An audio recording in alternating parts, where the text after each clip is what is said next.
Hello YouTube. I'm recording live from my bedroom because this is my PAX East vlog. I originally was gonna try to film at PAX East or like in the hotel between each day, but I didn't want to bring my nice camera, which means I would have to use my phone, which would make navigating the show floor pretty difficult as someone who is directionally challenged. And then at the hotel I was either passed out or about to go somewhere else, so it didn't make too much sense to do a whole lot of that. I took a few photos. I took like one video that I'll get to about the wrestling situation that was going on at PAX, but other than that, I just tried to enjoy the event myself, which I did. I had a wonderful, wonderful time. I have extensive notes here. I believe it was on Saturday I realized I should probably make a list of all of the games that I was going to play, because my main kind of goal for PAX was to demo lots and lots of games and, meet and say hello to some people, especially developers, but I was there to demo indie games, as you might expect. Yeah, the only unfortunate thing is that I did not get to go to PAX or do anything on Thursday, because that's the day that I flew in, and I'm from South Texas, so I had to drive for 2 hours to another city, and then was flying, doing layovers, etc., and that took like 12 hours, I think, something like that. So yeah, Thursday, complete and total wash, didn't even get to get my badge, but Friday, woke up a little bit early. That's a lie. Woke up at a reasonable time for once, and I managed to actually pick up my badge at will call. Will call was really, really fast. I was kind of surprised because, especially on Friday, not getting to go on Wednesday before the convention's open, not getting to go on Thursday when there's less people there, going on Friday, I was expecting it to be a nightmare. And the line was very long, but will call moved extremely, extremely quickly. I think I wasn't in line for more than 10 minutes. And then, I got to go into the show floor, entered right around like maybe 10:30 a.m., which I think is pretty solid. Much better than I would have ever expected. I entered the show floor with Merit, and I was like, I need a beeline for the Slay the Princess booth. I don't even know where it is. I didn't have the map open on my phone yet, but we managed to spy it from pretty far away and got in line nice and quickly. I could have tried to skip to the front of the line, but that's rude. While we were in line, though, we saw very, very strangely what I thought was cosplay at first, and I guess technically is cosplay, like a 10-foot tall mech robot that I thought was very impressive, very cool. I thought they were a transformer from far away, and I was very excited. And then they got closer, and I saw that on their chest they had like a brand name that I'm not going to say because I don't endorse it and I don't want to give any free lip service to it, because it was for a sports gambling website. And the idea, I get where we are in the world, especially in the gaming world. We kind of love gambling. CSGO, Overwatch, they've caused us a lot of brain rot, and we kind of love gambling. And in the broader world, especially of sports, really getting into gambling. You see those ads everywhere. Oh, everybody loves gambling. It's totally fine. There's nothing perhaps a little bit immoral or manipulative about it. So the 10-foot tall mech robot walking around the PAX show floor who wants you to gamble on sporting events was weird, to put it lightly. Anyways, after that, we got to play Slay the Princess, the new demo for Slay the Princess. I'm pretty sure at the time of uploading this, it's up on itch and Steam and everything right now. There was another demo, and it was great. I loved it. I played it at this point like almost a year ago, maybe 6 months ago, and I liked it very much, but this one blew it out of the water. There was a lot more to discover, because Slay the Princess is a kind of, I guess I would say meta narrative horror game where instead of rescuing the princess, you are to slay the princess, done as per usual, just as Scarlet Hollow and Abby Howard's wonderful art style. And there's a lot of like branching narrative paths about different decisions you want to do. And I had seen one ending from the prior demo, and then while we were waiting in line, we saw a couple of others, and we saw the different routes that they got with different sort of princesses. And Merit and I decided that we wanted to play like maniacs because I wanted to see something new. I was like, I am so determined to get a different ending than everybody else here has gotten. So we tried to think of what is something that no one who's been in line with us has probably done before. And so we just decided to go full demon. Like I'm coming here and I'm going to kill the princess and I don't care. didn't say a word the whole time, and we're very, very happy to do so. We fulfilled our mission, and we were content with our lives after that. I don't want to quite spoil the ending because I think it's more fun to see it yourself, but yeah, download the demo if you want to see my favorite ending that I've seen so far. The good ending, one might say. You should play it like that, and it's wonderful. And then go play some other endings too, of course, but it made me so happy to see that ending.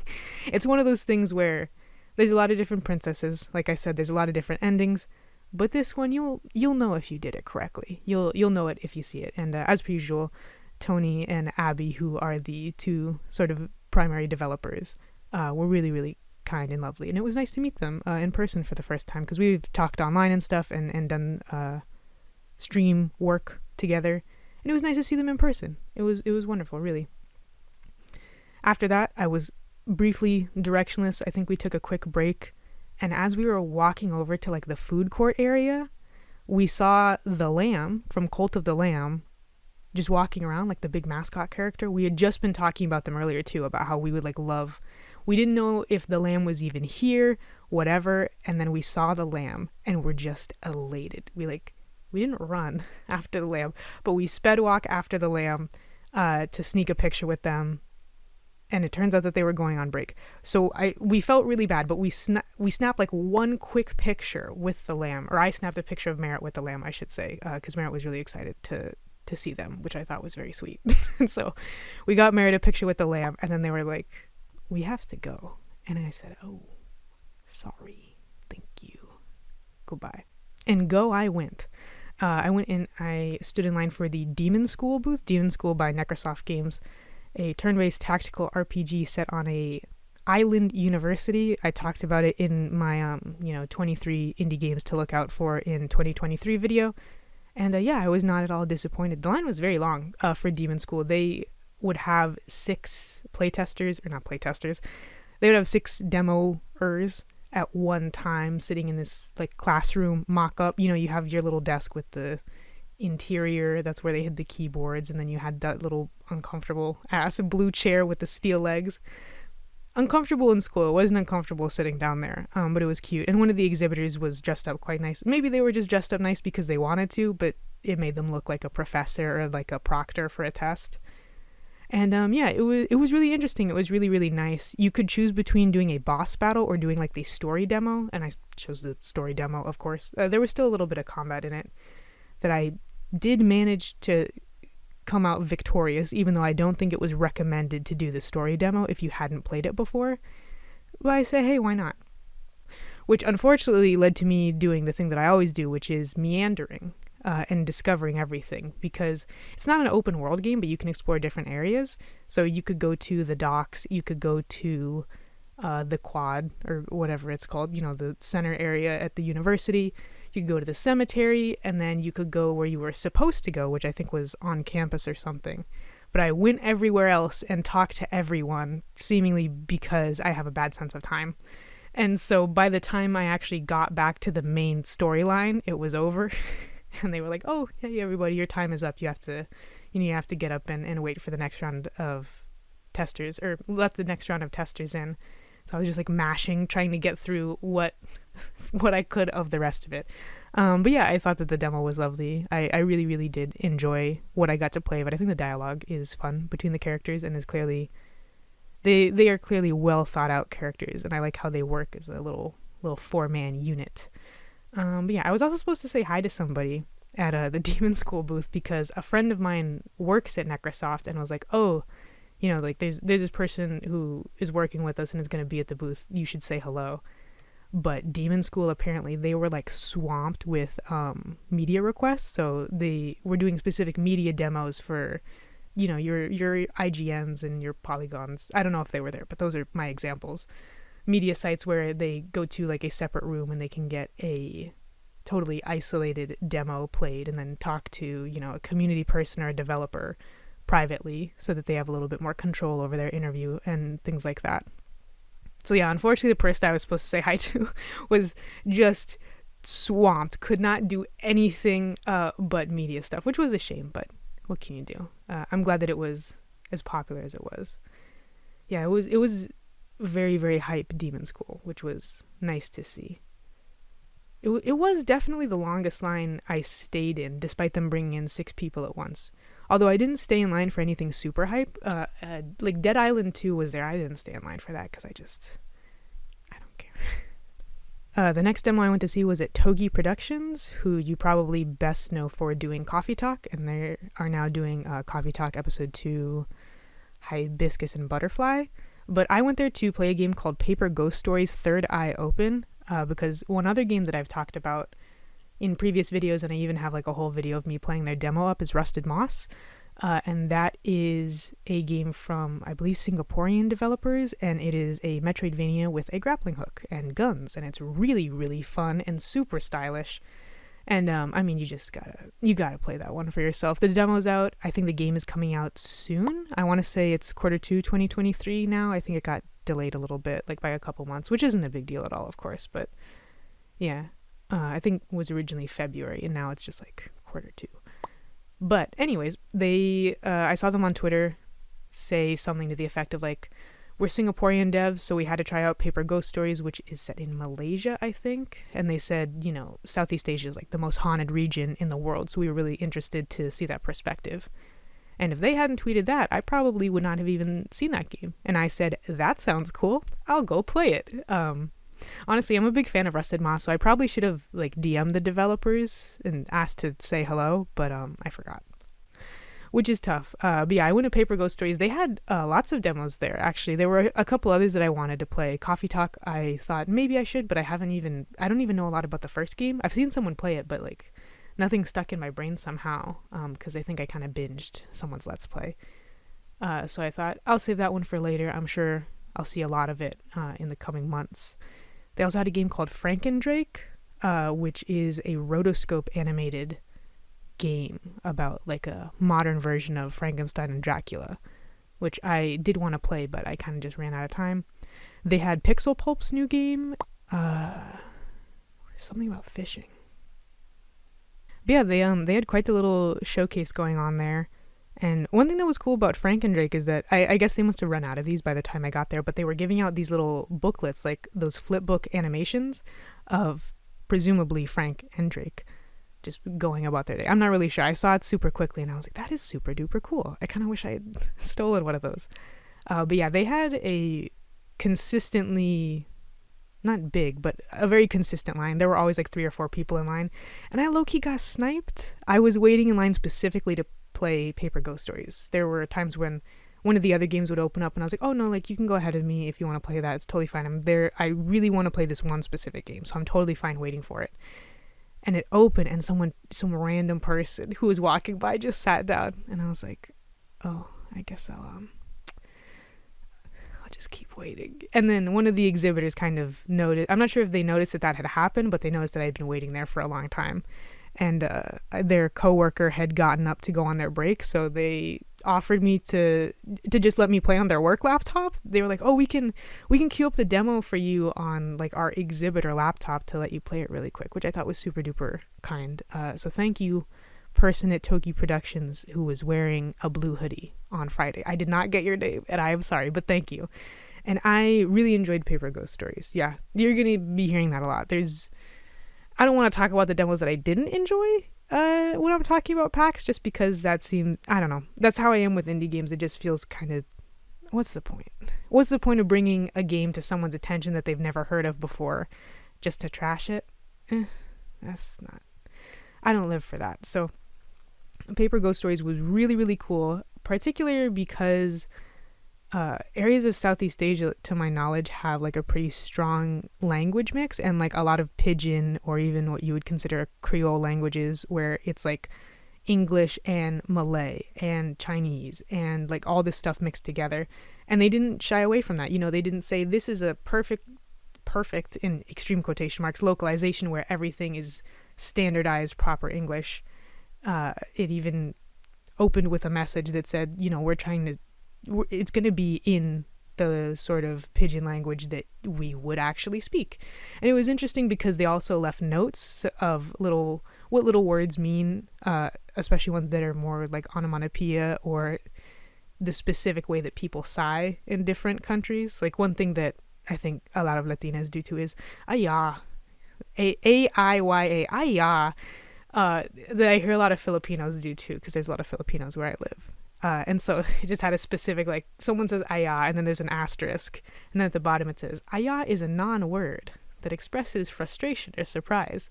That's the immediate example that comes to mind, but there were a lot of actual, like, for me, foreign words that they explained, and I thought that that was cool, and it added a lot of texture that could just get, like, totally steamrolled if you wanted to do a proper localization. I'm glad that they made that choice. But yeah, Paper Ghost Stories Third Eye Open is about a young girl who can see ghosts, and she has, like, a ghost friend who's also a young girl. She has 2 living friends as well, and it's about the escapades that they get up to, I suppose is the word. Not only being young people trying to grow up and being kind of outcasts, but also having to deal with ghosts.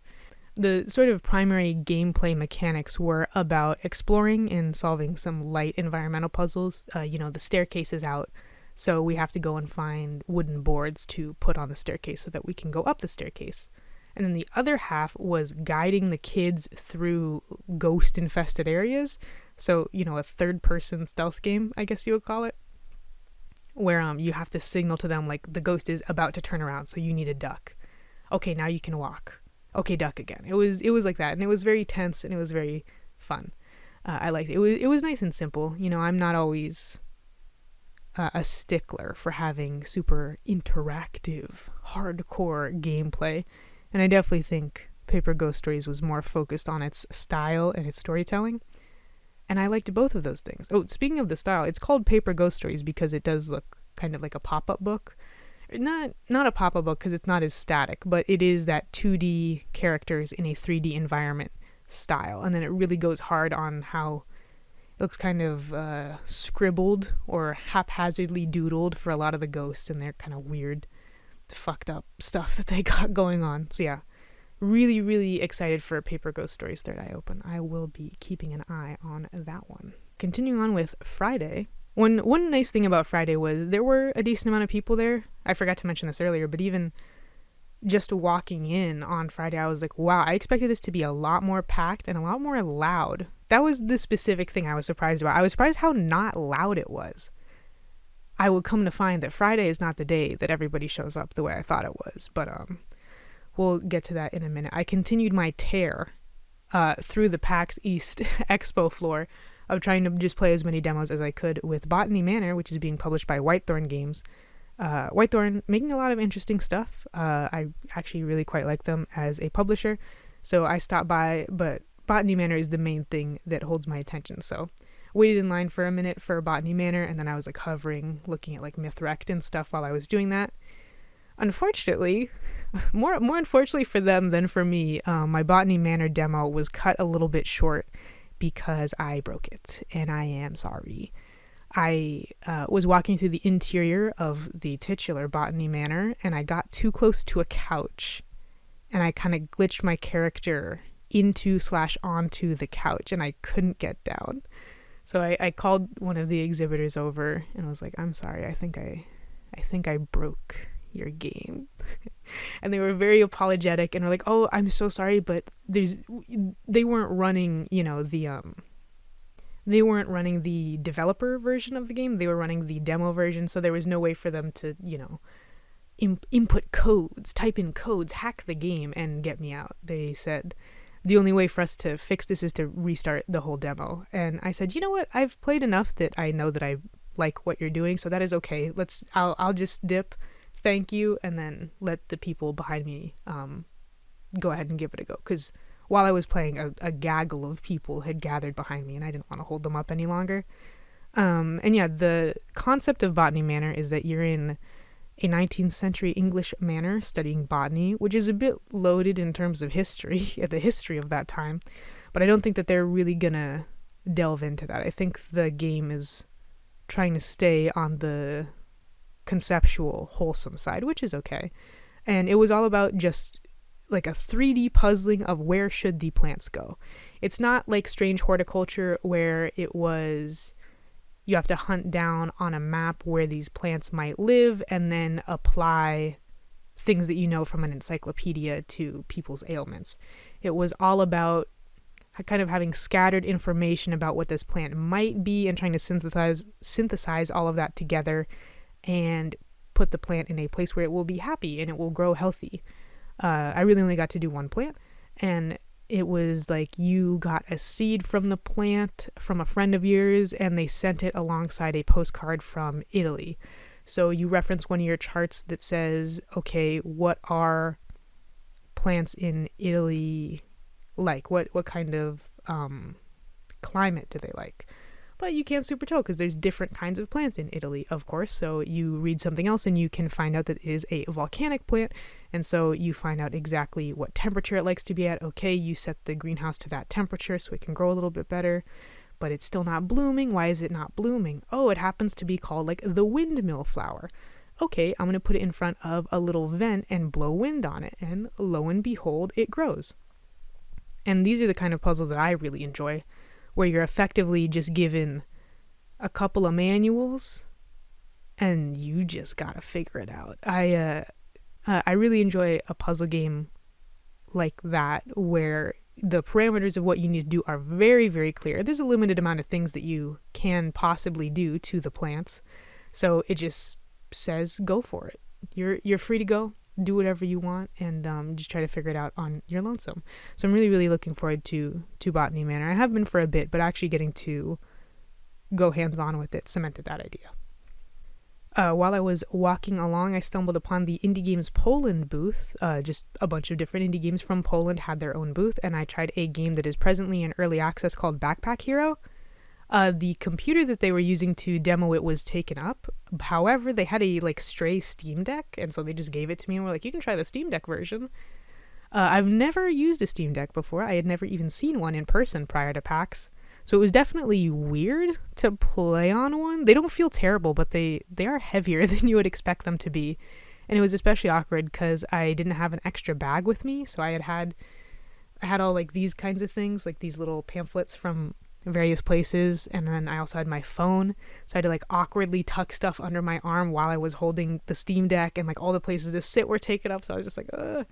But I liked Backpack here a lot as well. It was kind of this new part of this newish genre that's emerging where you have to manage your inventory as far as physical space goes. It's not you have 10 slots, how many things can you carry in your bag. It is you have 10 spaces physically that you can see, and you have a pair of boots that take up 2 horizontal spaces, and you have a sword that takes up 3 vertical spaces, and you have a shield that takes up a 2x2 square, and how do you kind of fit everything together? And the cool thing about Backpack Hero is they also modified it as the specific positions that these items are in relation to one another will modify how they work.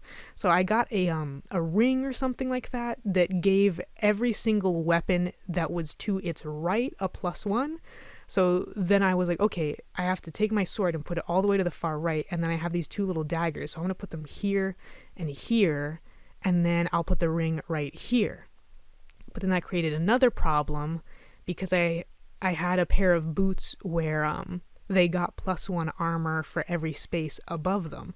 So I'm like, okay, well, it can't be, the rings and the weapons can't be here because the boots need space. And it was this whole rigmarole trying to get it to work, but I liked it. You don't really have to scramble. It's not, you have 5 seconds to make all of this work. But you do have to really think and consider, is this buff worth getting rid of this other buff? Because you have a limited amount of space. And of course, there were a lot of other things to run into. It is a roguelite game, so sometimes you get buffs. There's an armory where you can improve certain weaponry, and then as you level up, you can also unlock more slots in your bag. And you do get to decide where they are. So it's not you upgrade a slot and you get an entire, new ring, new radius. You can say, I want these 4 spots in the top left corner because they work super well with this one thing. Whatever the case may be. But I thought it was super duper fun. I just feel bad because they asked me for feedback on how it felt, and I was like, I've never used the Steam Deck before, so I can't tell you. I think it felt fine.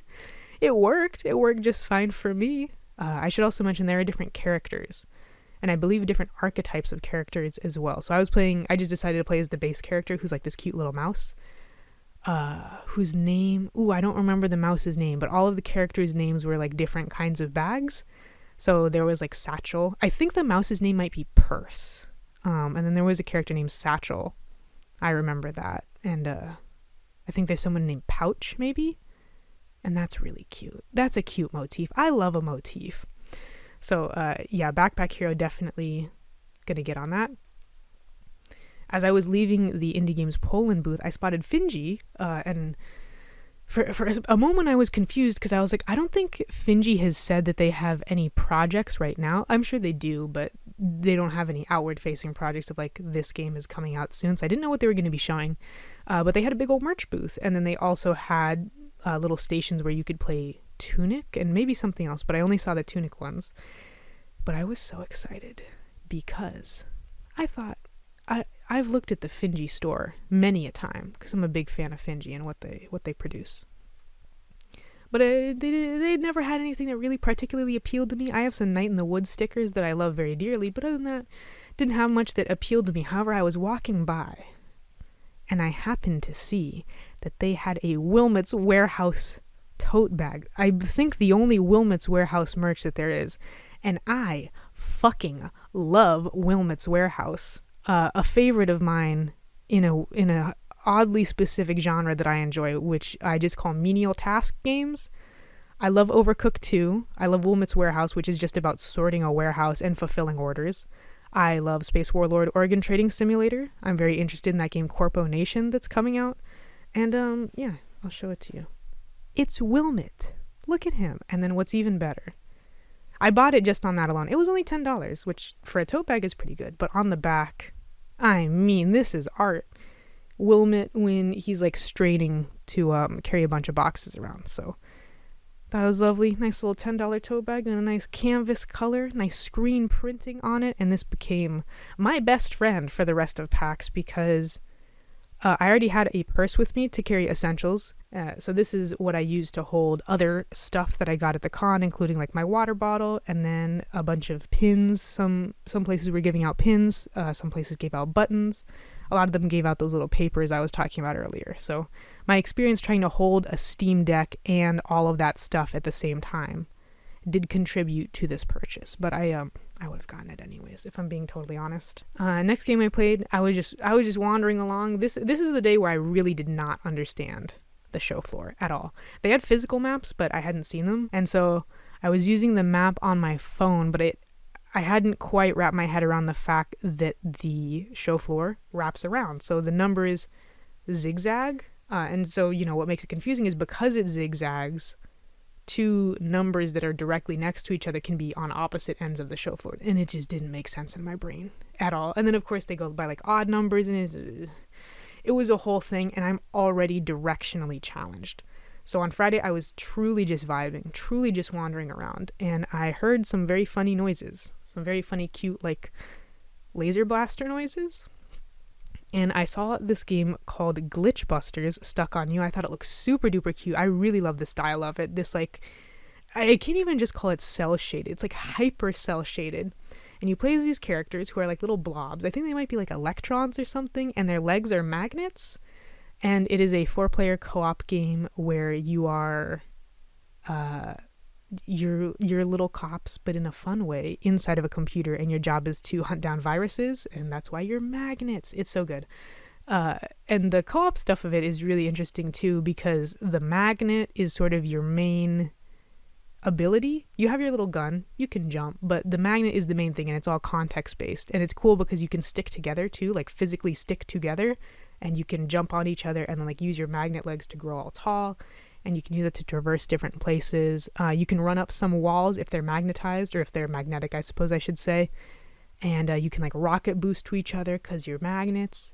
It was really, really nice. I don't think it necessarily demoed super well. Yeah, and they seem to have like a really wide variety of video game literacy going on. There were a lot of like little kids playing, because of course there were a lot of parents playing who had clearly been dragged to PAX by their kids and didn't know a lot about games. And it actually seemed to go pretty smoothly, all things considered. But when you're on the show floor like that, you don't really have the time for someone to play a demo and then play the game. So we just hopped right in, and there was definitely some confusion going on. But I really, really liked what I played of it, and I would love when this game comes out to like get a squad together and stream it, especially with the magnet stuff. It just, something about it is so whimsical and so silly. And there's also some character customization. You can customize your little blobby. I was playing as the player one, actually, so I was like the super fancy one that had like all this stuff going on, because that was the sort of official account. And so that was nice. I felt very cool. As I continued to wander along, I found myself at the Animal Well booth. It's been in a couple of different showcases over the last year and a half, maybe 2 years, but I think at this point it's probably most well known for being, or it is going to be, the first game published by Big Mode, which is famous YouTube Video Game Donkey's new publishing company. So yeah, I was eager to get a look at it, not because of that, but because I had seen it before, and I was like, this style is incredible, but I don't think I know what you do. And it is a very I guess peaceful is the word, a very peaceful 2D platformer. I guess you would call it a Metroidvania, where you're just kind of exploring this weird ecosystem. There's ghosts around. There were some like flamingo guys. The volumetric lighting of the thing, the way the water splashes in these pixel environments is so gorgeous. It's incredible. I heard someone talking right as I was sitting down to play it, like gushing about how incredible the sound design was. But it was kind of a bummer because I was the one who was playing on the TV. They had a big screen TV, like flat screen setup with the PS5, and then they had a bunch of other setups that were either on computers or on PS5s with like headsets and stuff. So I didn't really get to hear any of the sound design, but I did get to see it on the biggest screen, which I think that trade-off is worth it. And yeah, I just got to wander around. It was so interesting just sitting there, because I could obviously hear other people who were demoing it talking around me. And it seems like everyone was finding different secrets, which is very cool. The people sitting next to me, I don't know, maybe I'm not supposed to talk about what all the secrets are, but I'll just say the best one I heard. The people sitting directly to my left accidentally turned themselves into into Gomez from Fez, like the main character from Fez. I guess they accidentally activated like some kind of, Konami code-esque cheat code. They did some kind of weird input and they turned themselves into Fez, which I guess is some Easter egg in the game because the developer really likes Fez. And as someone who really likes Fez, I love to see that. There's definitely a promise of a lot of secrets and a lot of interesting visuals going on in Animal Well that I liked. And I did say it was a peaceful game. There are things that try to kill you, but you don't try to kill them, which is perhaps an important distinction. Even something like Celeste, where you're quite the pacifist, you do have like kind of combat arenas where you need to jump on people's heads and stuff like that. Animal Well, at least what I played of it, was more about dodging and escaping. You're trapped in a room with a big cat ghost who's trying to kill you, and you have to like dodge it and jump on buttons and then try to get around it and get out of there. There were also like firework items that you could drop behind you that certain enemies, but not all of them, would gravitate towards. So you could chuck it, on the other side of the screen and then skitter away to safety. So yeah, I really, really like that one. Leo was there, who is Donkey's wife, I believe. And I wanted to say hi, but that booth was swamped the whole time, and I didn't have anything in particular to say. So she seemed really nice. Everyone at the booth seemed really, really nice. Actually, I think the lead dev was there as well, but they got whisked away for an interview. So I just said thank you very much for the demo, and then I dipped. And then as I was walking, you can really tell that Twitter is busted because there were so many devs who I follow, like maybe not religiously, but I follow them relatively closely, who I did not know were there until I was there. I stumbled upon the Renaine booth, which I have loved so much since I played the demo a few months ago. It was going to be in one of my Steam Next Fest things, but I didn't get around to writing it with everything going on. Renaine, if I had to describe it in one word, it would be bouncy. It's a very, very colorful 2D platformer game where you play as Renaine, I'm pretty sure. The Phoenix Knight, you have these different power-ups and abilities, and you jump on people's heads, and the soundtrack just fucking bangs. It's excellent. And most people's favorite part, perhaps my favorite part, are the Chompies, which are recruitable AI companion thingies. They look, gosh, how would you put it? They look like somewhere between a slug and a dog to me. They have this cute little zigzag mouth. I'll put up a picture because I took a picture with one of the Chompy plushies that they had to enter like a little raffle. And also just because I really wanted a picture with one. I really wanted to get a Chompy because, I mean, they're adorable and they were very nice plushies. I will say the quality of the plushie was very high. However, I wanted to get a different gift that I'll talk about in a second for a friend of mine. I'm trying to be a little bit more frugal. I'm trying to keep the amount of things I have pretty low because I'd like to move soon and it'll be a whole hassle. So hopefully an online store opens with Chompies in like a few months when I can buy a Chompy. That's what I want. Yeah, I didn't play the demo for Renaine because I have played a separate demo and I was kind of trying to keep it pushing, but I spoke to one of the exhibitors. I entered the little raffle by balancing a Chompy on my head. Looking at the final picture, I'm a little bit disappointed because you can't tell, but no one else was holding that Chompy. I wasn't using my other arm to hold the Chompy. That Chompy was perfectly balanced on my head because I am an artist and I am an expert at taking photographs of myself. And I just want that on the record. I did not get this person's name, but whoever was at the Renaine exhibit can vouch for me that there were no hands on the Chompy. The Chompy was balanced. So yeah, they had told me like, oh, you know, if you take a picture with a Chompy and tag us on Twitter, then you'll get a raffle entry. And I was like, I'll take a picture with it just because I want to. Can I have the Chompy? So yeah, I think the raffle at that point was in like 30 or 45 minutes. So I kind of wandered away and I ended up playing a demo called Born of Bread that I had just seen the artwork for. I just saw the big, splash art up across a booth and I said, I want to go play that. And when I got to play Born of Bread, it is very, very much inspired by Paper Mario. The inspiration is pretty clear. It has that 2D in a 3D world style, and then the gameplay is, you're in RPG battles, and then you have your different limited resources of HP and MP and then whatever, and you have your abilities, and if you press buttons at certain times when enemies are attacking you, then you take less damage, and yada, yada, yada. But what was so great about Born of Bread and so unique is the art style is really good. I mean, it's always difficult when people make Paper Mario likes, as people like to call them, because Paper Mario has its own very distinct style, but Paper Mario did not invent the papercraft 2D in a 3D world thing by any means.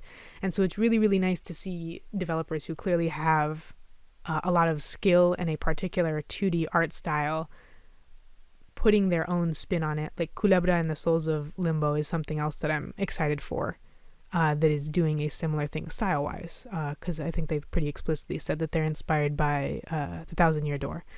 But anyways, back to Born of Bread. Dripping with style, dripping with charm. You play as a flower golem who was created on accident by a guy called Papa Baker, I think is his name. He accidentally makes this little flower golem who he calls Loaf. So such a good name, cute name, Loaf. And then he's like, well, I guess I'm a dad now. Anyway, here are your clothes that like perfectly match mine that I just happen to have lying around in case they would ever be helpful. Sorry, I'm looking around here it is. They had a little trading card of Loaf. Look at that. There's also another character who was a what is the word? A raccoon named Lint, who's like an aspiring writer who's like lost a lot of his confidence because he's been trapped in this mystical forest for all this time. And I assume there will be other quirky characters to recruit as your companions as you go along through Born of Bread. I will admit that I was really taking my time talking to everyone, looking at everything, and then I realized that the Renaine raffle was going to happen in like 2 minutes, so I like sped through the last area. I barely saw it at all. And then I also didn't make it to the raffle in time. When I got back to the Renaine booth, they had literally like just finished doing the raffle. So hopefully I wasn't going to win, and then they had to pick someone else because I wasn't there. I can only hope that in my heart, because they were raffling away a Chompy, which, like I said, love a Chompy. But either way, I would take my L with grace, because it's a best case scenario. Last two important things I did before I left the convention center. I did get that gift for a friend. There was the company Sanshi there, who I remember from like years ago, like 10 years ago, I had a Team Rocket shirt from Sanshi that I wore religiously until it no longer fit me at all. in any dimension because I liked it a lot. So I wandered up there and they had a bunch of Dragon Age and Mass Effect and something else.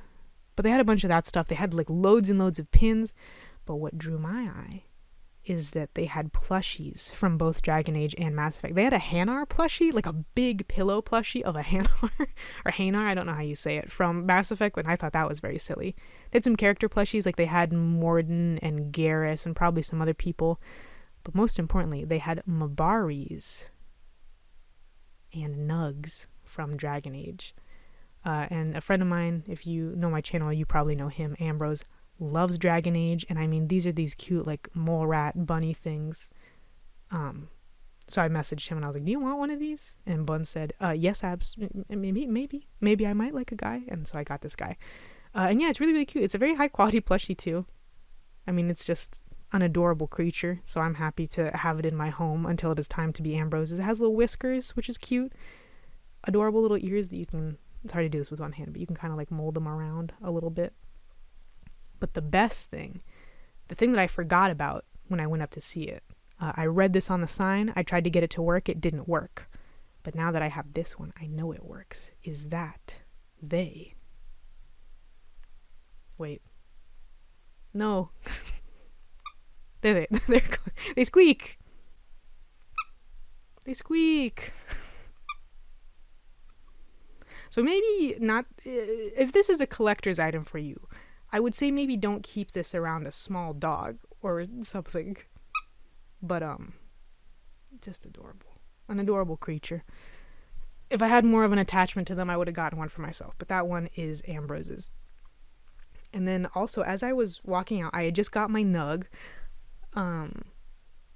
Funnily enough, I was buying a Nug, and there was someone... I was wearing a mask the whole time, of course. PAX East had mask mandate in place, and also... especially if I've been flying, like I'm gonna wear a mask 1,000,000%, because in an airport, on a plane, forget about it. And I don't want to get anybody else sick. So even through my mask, I could smell that there was someone at that Sanchi booth who they knew what a Nug was. Anyways, as I was leaving the convention center from the Sanchi booth, I saw someone in a beautiful piece of art, a clear vinyl vest that was covered in little pouches that you could put playing cards in, and they were covered in Yu-Gi-Oh cards. And I thought it was such a wonderful act of providence, because my friend Tori and significant portions of a Discord community that I'm in have gotten super addicted to Yu-Gi-Oh because of some Switch game or some like mobile cross-platform competitive Yu-Gi-Oh game. And so I stopped them and I was like, can I please have a picture of your vest? I have to show this to my friends. And they said that they are a designer or perhaps a sewer. I'm not super sure between which one, but they said that they had made their jacket or their vest, I'm sorry. They had made their vest, and they actually had a little company that's like a geek streetwear brand. So if you are trying to get your own vest to put your Yu-Gi-Oh or Magic or Pokemon cards in, they are pinkcity.ca. I got a little business card from them, and they were very nice. And their stuff looks really, really cool. So I will be perusing more, and I'm kind of tempted by the vest. I'm not even a card game person, and I'm tempted by the vest. After that, I left. I walked back to our hotel because I forgot to mention our hotel was like a 20-minute walk from the convention center, and there was actually a shuttle to go from the convention center to the hotel and vice versa at specific times that I didn't know about, or just maybe didn't pay enough attention to until the last day, and that will come into play on Saturday. But first of all, walk back to the hotel. It's a nice day. I'm a little chilly, kind of power walking, trying to get there to relax for like maybe 30 minutes, 45 minutes, not quite an hour, because then I went out to karaoke with Black Tabby Games, and that was great. I have never actually gotten to go to like proper karaoke before. You know, I had friends as a kid who had like a Wii, and they had the Disney Channel karaoke game, but I never have gotten to go to actual karaoke. But yeah, had a great time at karaoke. Stayed up super late, far too late, way too late. I think I didn't get back to my hotel until at least midnight, maybe later, and then inadvertently stayed up until like 2 a.m. So next day, wake up way too late. I don't even get to PAX until maybe 2:30 p.m. So that's 4 hours later than I got there on the first day. And the important thing about Saturday is it was fucking horrible out. It was super cold. It was at least 10 to 20 degrees colder than it was the previous day. It was like very humid and kind of misty and rainy. And keep in mind, I forgot that we had a shuttle. So I walked to lunch, which I had at a place called Waku Waku Ramen. I had kimchi miso ramen and some edamame. And it was delicious. I loved every second of it. Except the part where I'm really bad with chopsticks. But I was like, I'm in Chinatown. Because our hotel was right next to Chinatown. I'm like, I'm eating at a ramen place in Chinatown. I'm not going to ask for a fork. That just seems wrong. It seems wrong. It seems incorrect. So I just ate with chopsticks kind of slowly and did my best. But it was delicious. And then I walked to the convention center, froze my ass off the whole time. I had to close up like my little cardigan that I was wearing that isn't supposed to be closed, at least not the way that I wear it. It was just for show. I wore my mask on the entire walk to try to keep my face warm. When I got inside, my hands were all like red and gross. And so that was tough and not very smart of me. But what can you say? So I get to PAX at like 2:30 and I was just kind of standing around towards where the PAX Rising showcase is, which is its own little section. And then there were like maybe 20, maybe 15 games inside of the PAX Rising section that are all like indies that are on the rise. And so I was kind of hovering around the Xenotilt is what it's called. Yeah, I was like kind of hovering around the Xenotilt booth just watching because I am no good at pinball, but I wanted to see what would happen. But I didn't realize where I was standing, I was like at the intersection of two lines, one for Xenotilt and then one for a game called Castle of Alchemists. And one of the devs walked up and was like, "Hi, do you want to try our game?" And I said, "Sure." And it was Castle of Alchemists, which is a what do you call it? Like a hack and slash, but also tower defense hybrid. It's really, really cool. They said it was kind of like Orcs Must Die. And I said, oh my God, I haven't thought about Orcs Must Die in years. Because Orcs Must Die was super popular when I was watching a lot of YouTube Let's Plays when I was like 14. But I haven't heard about it since, even though there have been subsequent sequels, but they just didn't quite have as much hype around them, I guess. But this is 2D, omnipresent top-down view. And then you have your planning phase where you add your barricades, your traps, your flamethrowers, your towers. There's like specific places where you can put towers and kind of nowhere else. And I felt pretty successful with what I did because you're also playing as a physical character who has like a shotgun and a big mace, and then you have a couple of abilities. Like one's a big cannon on your shoulder, and one's like a Molotov, a flame grenade that you throw on the ground and it hurts anybody that walks over it, and yada yada. And it's cool because you have a lot more mobility than everything else does. The route that the enemies have to take kind of zigzags around. There's different pits and paths and waterfalls, and you can just kind of hop and skip and leap and jump over them. So it's really fun to like try to outpace them that way, especially when there's multiple paths and you have to manage all of them at once. And I ended up being pretty successful, mainly using like choke points and then just smacking people as they try to go through the choke points. So yeah, it's cool. It had a lot of fun hack and slash mechanics, but the tower defense was really the cherry on the top, where you can create the arena that you're going to be fighting in, and you can give yourself advantages by, you put flamethrowers or spike traps or whatever right at the beginning, so your enemies are weakened before they get to you, and then they all die in one hit. You're just smacking them around. It's great. The little story of it was interesting too, because it's very medieval. Like, it's called Castle of Alchemists, right? So it's very high fantasy medieval, but the brief snippet of plot that I got was more of that kind of sci-fi kind of thing, like that specific kind of fantasy where it feels like you're starting to dip into sci-fi. Like, you could say that an alien appeared through a magical portal, and I'd be like, okay, because the character that you're playing as is like a mutant who's supposed to be kind of the last bastion to protect the castle should anything ever happen, because it's been impenetrable from this point, right?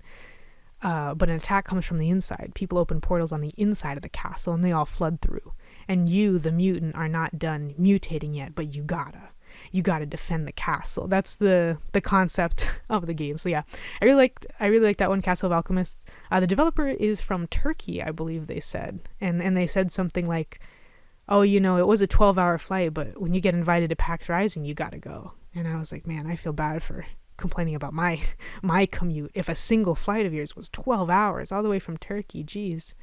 But yeah, they were very, very sweet, and I really, really like that demo.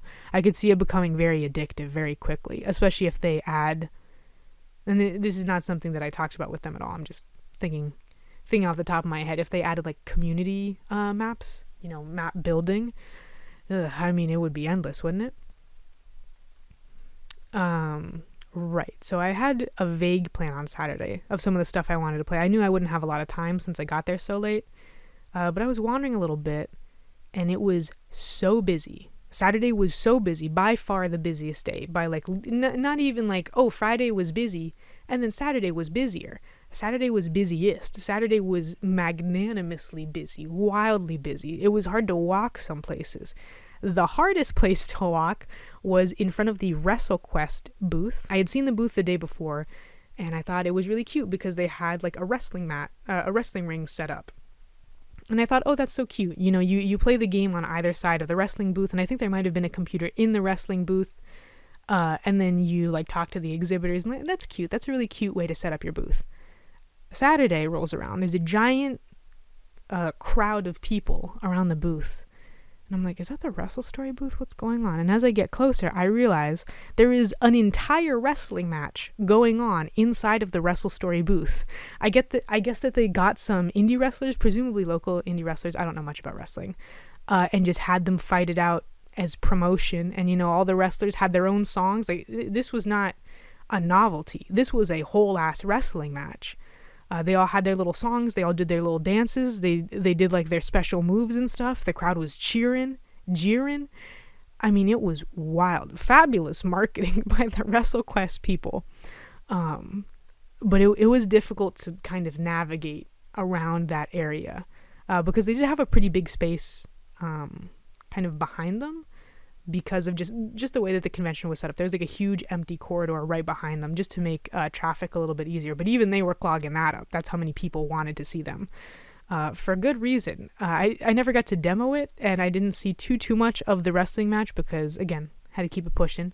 Wanted to see as many games as I could, but I was like, Jesus. They're hitting people over there. They're hitting each other. I was very surprised to see an entire wrestling match going on the PAX show floor. So yeah, that was really cool. WrestleQuest seems nice. There was also another game there called Wrestle Story, and I wish that they had like been closer or been able to collab or something. Maybe they did and I don't know about it, but that would be cute, wouldn't it? Anyways, as I continue wandering around, I saw a game called Begone Beast. Or actually, I did not see the game first. Someone who I had met on the show floor, Marcus, shoutouts to Marcus, I'd seen them on Friday, and then on Saturday they were like, oh, hey, it's you again. You know what? Did you play anything cool yesterday? What should I play? Da-da-da. And then they said to play Begone Beast, which is a 4-player co-op, I guess also technically a hack and slash, but I played as a range character, so I didn't like think of it as hack and slash, where you're playing as like a bunch of little kids, or one of them's a little kid, the other ones are like little animals, and so I'm not sure if there may be her stuffed animals like brought to life in her mind or whatever, or if they're just other little kids represented as animals. I'm not sure. But you're going through like these spooky, scary kind of haunted areas, and then you fight a big fucked up scary boss at the end. The one in the demo is called the Peekaboo Man. A horrifying design. I was completely obsessed with it. I loved it. And it was very cute too, because as I was standing in line, I was just like casually talking to one of the exhibitors, and she said that I think I asked her like, oh, are you one of the developers? And she said, no, my sister is the lead programmer or lead designer, I think programmer, and then the sister's husband is the lead artist. And I was like, that is so cute. And yeah, I had heard the lead programmer saying that they pulled this demo together in like 6 to 8 weeks or something, which is wild to think about. The team is bigger than just those 2 people or 3 people. But I was blown away that came together in 6 to 8 weeks, because I thought it was really, really impressive. Part of that's to do with the art style, of course. You know, if you have someone who must be immensely talented in art and animation like that, then you can get a lot done and make it look really good, even if it's like, I don't know, technically not super polished. But yeah, I thought it was fun. So the girl whose name is Ate, I think, has like a big sword There's a little bear who has a hammer. There's a frog. The frog was so fabulous. I think her name was Camilla. But the little frog was dressed super fabulously in this like cute little coat. However, I had to play as the bunny, whose name is Deacon, because he had a crossbow and he was dressed like a little trucker, little outdoorsman, and I just thought that was adorable and fun. I really wanted to play as him, so I did. I was like at the front of the line as they were trying to fill up because this required 4 people as well. I was the front. I just like beelined. I want the blue Xbox controller and I want to play as Deacon, who's also blue. Important to mention, perhaps, the cardigan I was wearing, also blue. So I really wanted to keep the matching going. And so yeah, it's this cute little game, top down as well. This just has such a good sense of humor. Like your button to sprint is also the button that you use to scream. Screaming is a real thing in the game, and you have, while you're running, you have such a slippery movement where like you are clearly a kid just scrambling around. There were a lot of these horrible enemies that were like little hands walking around. There were little demons. There was one demon, kind of a big, what I assume was a nod to Doom, because it's one of those big bipedal demons with like really hunched shoulders and horns and a big bouncy ass that was hilarious. Because butts are very funny, especially if you're going to do a game where you're playing as little kids. You have to have a butt joke. At least one, maybe more. And then one cute detail too. I didn't ask the devs about this, but I assume, or at least I think, that the lead character Ate is Filipina, because halfway through, or like when you reach a certain break point, you go up to your grandmother, Lola, and it's like, oh, Lola's here. Aren't you guys working up an appetite? Don't you want a snack? And that's how you get your upgrade for the rest of the game. I didn't see what the other upgrades were, but the one that I chose was Halo Halo, which like gave your abilities a chance to freeze enemies on the floor and create a slow field. And I thought that would be good because I was ranged, so I could help out my friends. And then there was another one that was like you create chain lightning on heavy attacks, and I think the other one just gave you an extra heart, so you had an extra hit that you could take before you got knocked out. But yeah, of course I went for Halo Halo, and that one was wonderful. That's another one that I think will be fun to play with friends. The demo for that was pretty short, like maximum 15 minutes long, I would say. But I liked how swift it was. I think there are also maybe some random elements to it based on what I read about it, not in the demo, but based on what I read. The plans for the final are going to have a certain amount of random elements, and they were going to have extra characters for sure. Because when we were selecting our 4 characters, there were a bunch of other ones who were like blacked out, but I didn't get to read what their names were. I just saw that they were there and thought that was cool. Next up, I went by the Raw Fury booth. I really wanted to try Friends vs. Friends, which is their first-person shooter, card game, platforming, competitive game. But they were doing some kind of tournament, I think, at this point. I don't know if it was a team tournament or if it was a solos tournament, but I mean, the place was totally packed and there was a huge line to play it. And I said, I'll just watch it, or I'll wait for a demo to come up on Steam, which there actually might be one right now, but I know that there's at least plans to have one pretty soon here. And instead, I played a game I just saw the artwork again, and I said, ooh, I want to play that, called Pizza Possum, which is a stealth score attack game where you play as a possum and your only goal is to consume. You're running around a little village. It looks like, when you see Pinterest photos of like Greek island or Italian island villages, or like a Monaco, something like that. This beautiful, idyllic little island. It's all sunny. There's these cute beaches, and yeah, you are just running around, and you'll see like a farmer's market, and there's bushels of apples and oranges everywhere, and you just run by, and there's no inputs to eat stuff. If you get too close to the food, you are eating all of it. And what's cute about it is like it takes a second for your character to like swallow it, so they have that thing where they're like a little rotund possum walking around, and you walk a lot slower while you're waiting to like, I guess, digest the food. So you have to like plan for that. And then there's a couple places where there's giant things of food around. So there's like a giant cheese wheel, and it takes you like a few seconds just to tear off a chunk of it. There's a giant grilled fish on some random pier. There's like caprese salads, or not even caprese salads. What are they called? There's one giant caprese salad, and then there's also like margarita pizzas just everywhere. And those take a lot more to eat because you're eating a whole pizza. And yeah, you're just like ducking through bushes. What's interesting is that there are basically no controls. There's just the joystick, and then you have equipment, but you only have one equipment that you can hold at a time. And there's one that's like a smoke bomb where as long as you drop it, all the little cops who are trying to catch you, who are all little doggies, and trying to stop you from eating the food, they run away. And then there's one where you have like a bone, and if you throw the bone, then the cops will run towards it for a little while. Yeah, I feel like I did pretty well on my first run. I feel like I kind of crushed it. I got keys to go to different areas. I was ducking and diving in the bushes. I was being nice and patient.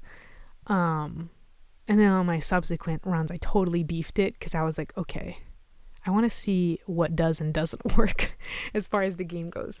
Like when the little dog cops are trying to catch you, they'll like leap into the air and fall down on top of you.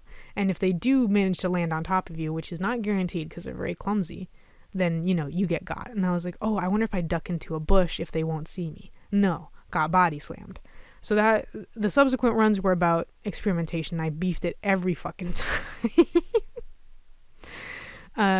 Yeah.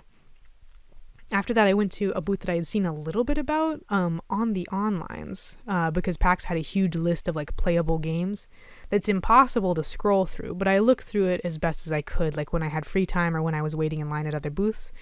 So I went to Gravity Games, which is, I believe, a Korean publisher. And I played 2 demos there, one called Wetory, and then one called KAMiBAKO.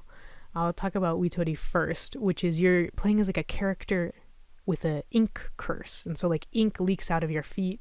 And everybody thought you were a freak, but then the world gets stolen of all of its color. And it's like, oh, not such a freak now, huh? And it had such an interesting and strange mechanic where you walk around the world and there are these little tiles. And then after like a moment that you've stepped on a tile, it will become whatever color you're like playing as. So you can switch between different colors. I think the only ones I had when I played were red, black, and green. And each one of those has different abilities attached. So the red one just like shoots blobs in whatever direction you're facing though. So like you're stepping on this square and then you walk away and then it activates. And then it'll aim towards you. So you have to do this like weird, it took a lot of getting used to where you have to kite around the enemies, but also you want to keep them like in a straight line because you want to be able to hit them with the thing. And it was like so weird to get used to, but really interesting. And then the black ink summons like little ghosties way far behind you, much slower than the red one does, but it also recharges a dash that you have. And then the green one, my favorite one, summons these spiky vines that will just like grow out of the ground and then just thwap anywhere that they see something. And they were pretty fast. Maybe they were a little bit broken because I certainly felt like I did better with them because they summon quite quickly. So you could just run in a circle around something and try to like rope them in with the vines, which was cool. I actually feel like the regular levels were a lot more difficult than fighting the boss. When I was playing the first couple of levels, not only was I still trying to get used to how the gameplay works, but I just don't think that it maybe showed off the concept as well. And then you get to the first boss room, and at this point you only have the black and red inks. And that's when I was like, oh, like, no, I get it.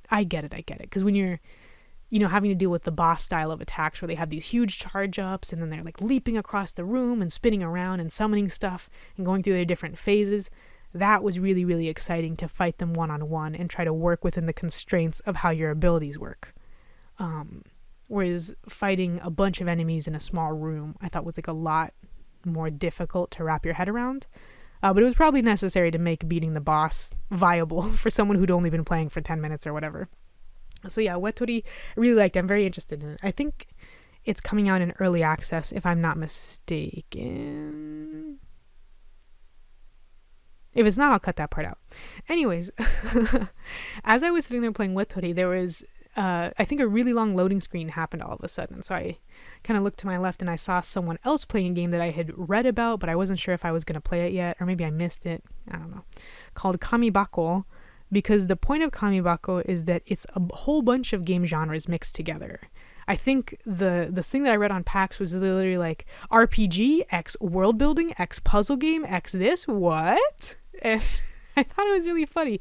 I didn't understand what it meant by the description, but I was interested enough to see it. And then while I was playing Wetory, the people next to me were at the puzzle part, the block clearing part. And I'm a sucker for a block clearing puzzle.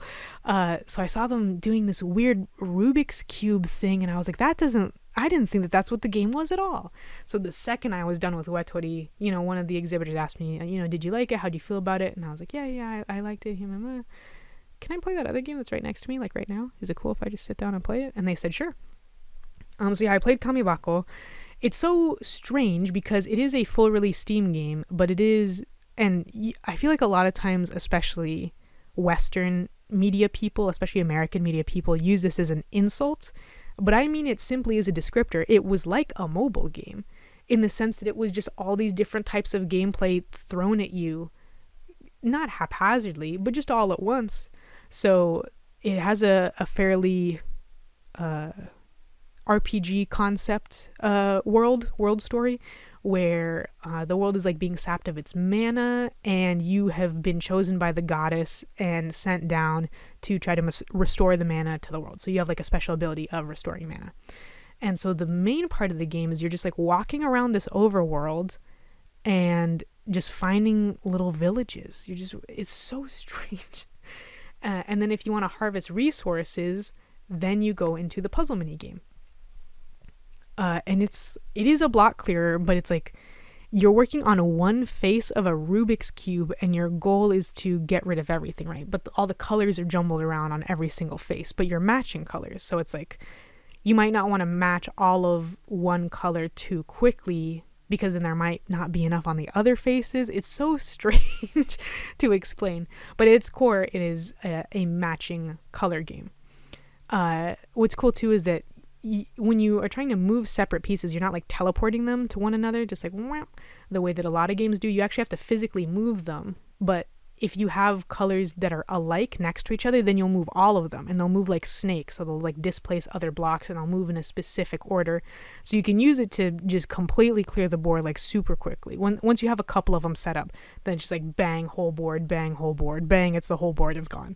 It's very, very satisfying. And I honestly kind of wish that there was a reason to keep doing it, but I just needed to harvest resources. So I only needed to do it once, and I still did it like 3 times just because I felt like it. And then what's interesting too is as you're traversing the overworld, you have like an animal encyclopedia. So you can go by and, you know, if you walk into a water biome, then you'll get like an entry for a specific waterborne animal, and I guess your goal is to see all of them to make sure that they are populating the world correctly. But there's also monsters, and then when you see the monsters, you enter what is kind of a more traditional RPG style gameplay, but it's also very much an auto battler. So you have your kind of your companions, but you as the mana bearing character don't actually attack, and you don't actually tell them to attack. They auto attack. And then you can change the battlefield to different elements. So you can, you know, if you see that you're up against a bunch of fire enemies, you change it to a water battlefield, and then that gives water-based mana to the character who has all the water mana and all the water attacks. And then you can just say, okay, you can do that, and then you keep going. And then you can grant mana to specific characters, and they'll automatically carry out their attacks, or at any time you can make them do like their super special attack if you grant them specific mana. There's a lot going on. It's kind of difficult to explain, but it's much simpler than I'm making it sound. It's just that it has 5 different gameplay types all together. So there was a lot of tutorialization going on, but I thought it was fascinating, and I actually do really want to play the completed version. I didn't get to do much of the RPG combat. I think I just fought one. I fought like a centipede thingy. But I like the exploring. I love an animal encyclopedia, especially if you have like fake fantasy animals and they actually had full entries, which was pretty cool. And then I love that puzzle. I love that little puzzle. So I'm pretty in for KAMiBAKO. After this, I was just kind of wandering awkwardly around the convention center because I had plans to have dinner, specifically hot pot, with fellow fanbite / ex-fanbite folks. It was like me, Merritt K, Kenneth Shepard, and Michael Hyam. Kenneth and Michael I had never met in person before, so it was really, really cool to meet them. And I had also never been to hot pot before, just because we don't have any where I live, which is very sad. Oh my god, I fucking love hot pot. Hot pot's gonna become my entire personality for like at least 6 months, just so you guys know. Because, you know, a mushroom and a bok choy is gonna do it every time. The meat was great and everything. We had like beef lengua, and that was great, and we had like some pork, and that was great. But a mushroom and a bok choy in a spicy stew served up hot is gonna do it every time. So yeah, I loved Hot Pot. But anyways, prior to going to Hot Pot, I was just kind of awkwardly wandering around the show floor because I had I knew I did not have enough time to wait in line and play something else, especially because the show floor was going to be closing soon. I spied on the Moon Eye Studios booth a little bit. They are publishing Farewell North, Lost Ember, and Shumi Come Home. I believe those all have playable demos on Steam. Shumi certainly does, which is great. I highly recommend you play it. But yeah, I was pretty busy, so I was just kind of hovering. And also I was kind of hoping, I saw people walking around with these extremely cute, like folded cardboard hats that were mushroom hats that like kind of hung on like the back of your head. They were so cute. And I had to imagine they were from Shumi Come Home, and they were. And I was hoping I could find one somehow, but I think that they were already out. Or maybe you had to do some kind of specific challenge to be able to play it, or to be able to get one. I just didn't have time. I couldn't do it. So if I become YouTube famous, Twitch famous, indie game famous, I would like a Shumi Come Home hat. Especially if I go to another convention and Moon Eye Studios is there. I'll DM them ahead of time and be like, listen, are you guys going to have those hats again? No, I probably won't do that, but I do want one. And then the other thing that happened of note, I think this was as I was leaving Castle of Alchemists, I want to say, I saw someone in a fucking Corpus Christi Whataburger jersey. If you don't know, Whataburger is a burger chain from Texas, almost exclusively in Texas. There's a couple of scattered ones in like Louisiana and I think Missouri and like New Mexico. There's a couple hanging around. But it is specifically created in Corpus Christi, Texas, where I am from. And so we have a gajillion Whataburgers here. Our local baseball team is sponsored by Whataburger. We have a 2-story ultra fancy Whataburger called Whataburger by the Bay because it's right on the bayfront. You can sit on the 2nd-story balcony of the Whataburger. You can have your burger. You can have your milkshake, your Dr. Pepper milkshake to be specific. And you can look out at the bay at the Selena Quintanilla Memorial and just have a wonderful, lovely, sunny day. And so I saw this person. I was like, holy shit, never in a million years would I imagine to meet someone else at PAX who is from Corpus Christi, Texas, because it's a city, it's a decently sized city, but it's also kind of the middle of fucking nowhere and across the country from Boston. And I was like, what are the odds? And so I went up to talk to them. And they didn't quite hear me, but their friend did. And they were like, if you're asking if he's from Corpus, he's not. He's a poser. And I was like, oh. So that was kind of disappointing. But then I just like said the word Whataburger in the sentence. I think I said like, oh, I just saw the Whataburger jersey or whatever.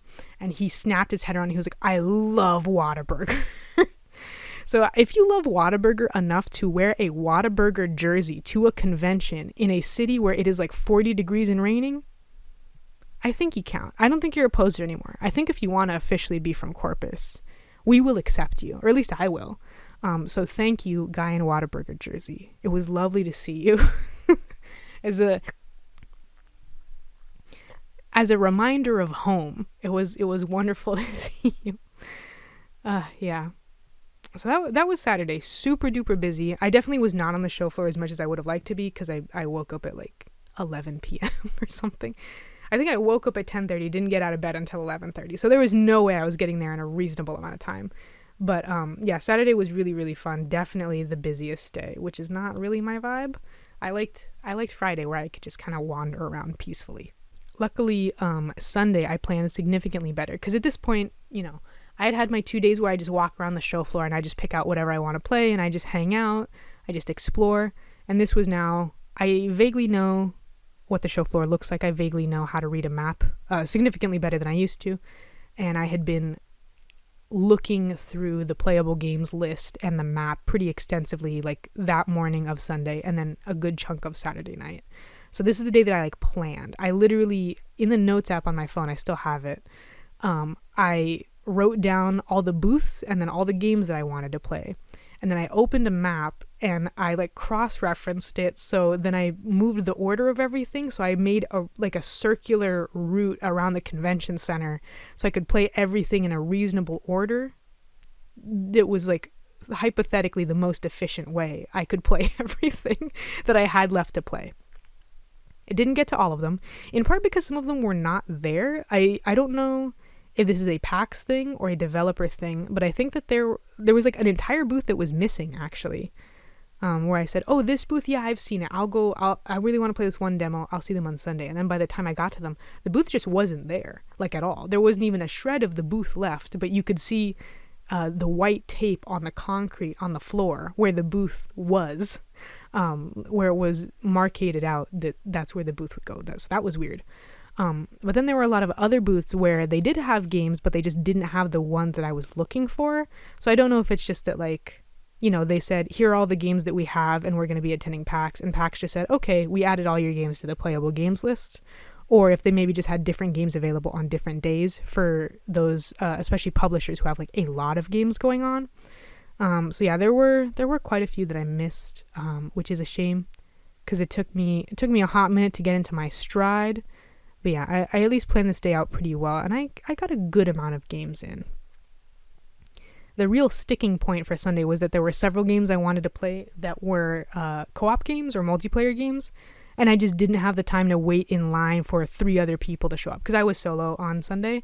So I just didn't, I'm not a group of 4, I'm not a group of 3, I'm not a group of 2. I'm a group of 1. I am a single rider, and it's pretty difficult to find that many other random people while you're waiting in line. So there were a couple lines I stayed in where there was a full group of 4 ahead of me, and I looked behind me and there was no one there. The demo's over, no one's there, and I'm like, I can't wait through an entire demo and then also wait for 3 more random people to show up. That was the tough thing. However, funnily enough, the first game that I demoed, this did not happen. I played Wildmender at some point on Saturday. I don't quite remember when.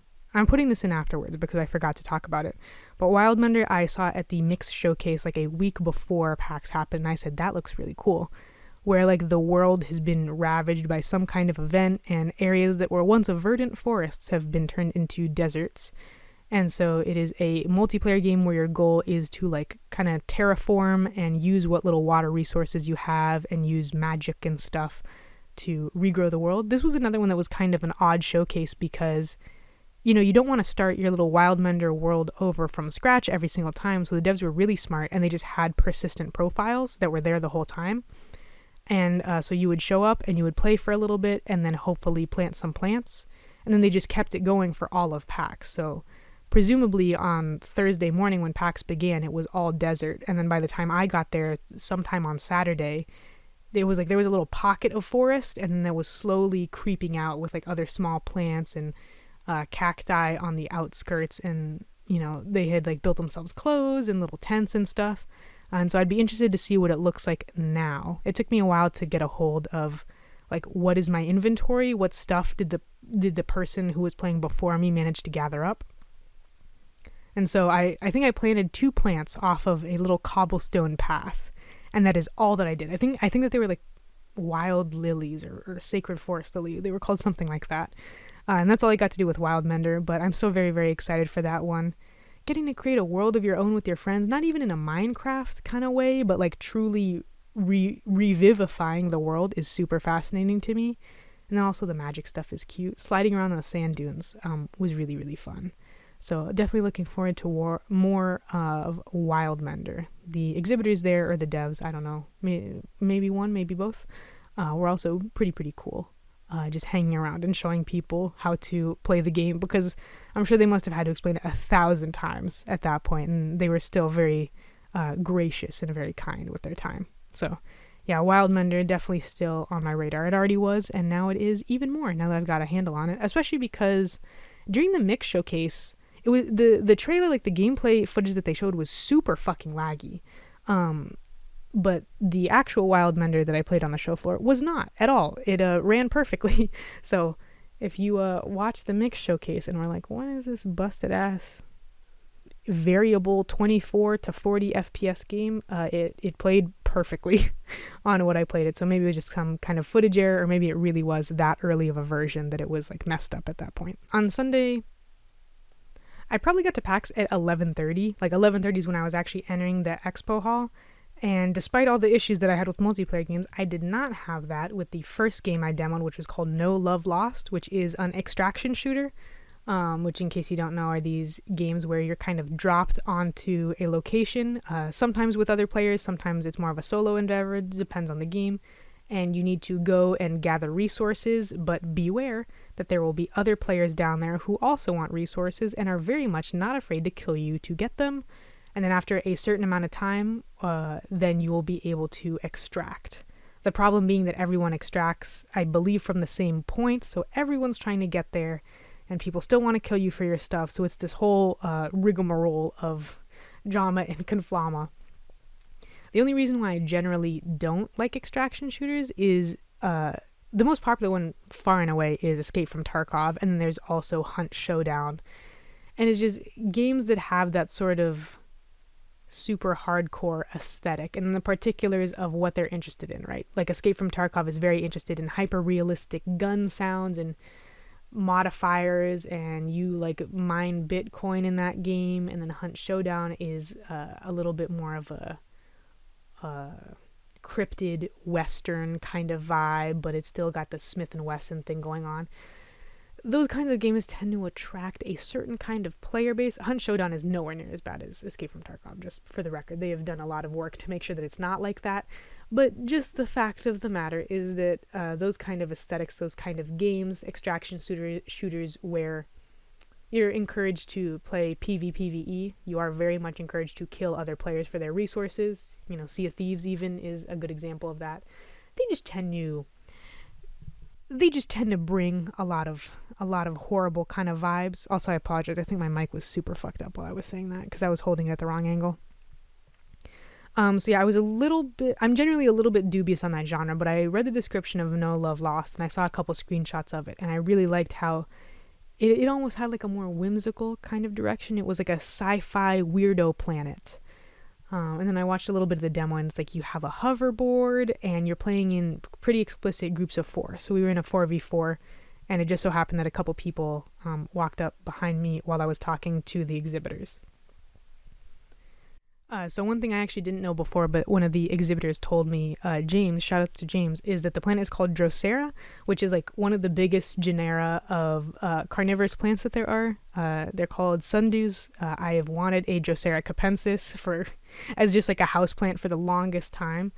And James said that I was the first person to correctly identify and who knew what Drosera meant. So that was a little feather that I had in my cap for forever. Because that was the last day of the convention, but I'm still thinking. I was like, yeah, I do know what that means. And so I thought it was really cool. The primary resource that you're trying to gather for, money or whatever, I only played the part that was on the planet, but I presume that it's for money, is nectar. And I thought that was cute. You have this whimsical, strange, overgrown sci-fi planet, and it's called Drosera, and you're collecting nectar, and there's all these like giant insects that you have to fight off who are trying to get the nectar from you as well, and then you have to fight like old robots that were left behind, and then you have to fight the other team. And now I'm not saying there was any foul play happening, however, I just know that we were really winning, and then I believe someone from the enemy team left, and so one of the exhibitors had to step in. So yeah, I don't know. I think at that point maybe we didn't stand a chance. We didn't have the experience. We didn't have the chutzpah. But it was really interesting because I was not playing with anybody that I knew. I was playing with random other people who were in line, and there was very clearly a huge disparity between like our skill and experience levels. But I still thought it was quite fun. It was very adrenaline rush and just entertaining once we got to the last moment where we were all extracting, because I do believe it ended with me and the exhibitor on the other team. Nobody else extracted. It was just us who managed to get out, but it was just this total free-for-all where I'm trying to get to my teammates and save them because they're getting mobbed by the enemies, and then I'm like, oh my god, the extraction ship is about to leave, I need to get back over there, and then I kill another one of our opponents, but at that point my entire team has been wiped and I don't know where the next enemy is, so I'm like, I guess I'll just extract, I guess I'll just get out. So I did manage to get out, but I did not have as much nectar as the opponent who extracted, so we did lose, but I got 193, it was either 193 or 139 nectar. So I think for a first performance, I can be pretty happy with that. There was definitely, some like slowdown and frame rate issues in the beginning of the game when we were all loading in and we were like in the lobby. It was kind of confusing. But once the game loaded up, that all went away. I didn't notice any slowdown after that. Riding the little hover bike is fun, especially because there's like a gun on it, and so you can skate around super fast and then also shoot ahead of you. It's not a very strong gun, but it's like a mid-range, like pew pew machine gun SMG kind of situation. So it was really fun to just gun down little things, collect their nectar, or you engage that way, right? So my teammates were fighting the opponents, and then I would like roll up and I start shooting from far away, and then I jump off the hoverboard and I dodge in and I pull my sword or my shotgun or whatever, and that was really, really fun. I think it's probably just going to be a matter with a game like that. It's just a matter of making sure that multiplayer works well and of balancing like the various different objectives that there are to try and get more nectar and that kind of stuff. I think the concept is solid. I think what they have so far is solid, and it's just about continuing to make it solid, which is sounds a lot simpler than it is, I am sure, but that is what's going on, and that was really, really fun. No Love Lost. After No Love Lost, I went over to the Serenity Forge booth. I was really hoping that they would have Roman Sands Rebuild there, but they didn't, but that's okay. They had Lifeless Planet, I think they had Doki Doki over there, and then they had Smile for Me, which is what I wanted to play and what I did play. I like Smile for Me's concept a lot as well. I like the art style a lot. I liked what I was doing. However, I was playing on a Nintendo Switch, which I did not like the experience of. I don't mind a Nintendo Switch. I don't like love to play a Switch in handheld mode. It's just not, it just feels weird. I think the Switch is a thumb and a wrist cramping machine. I don't think it was designed to play games. I think it was designed to kind of fuck up your whole shit, and then they decided to put games on it afterwards. So that was kind of unpleasant, particularly because the chief gameplay system in Smile for Me is nodding and shaking your head.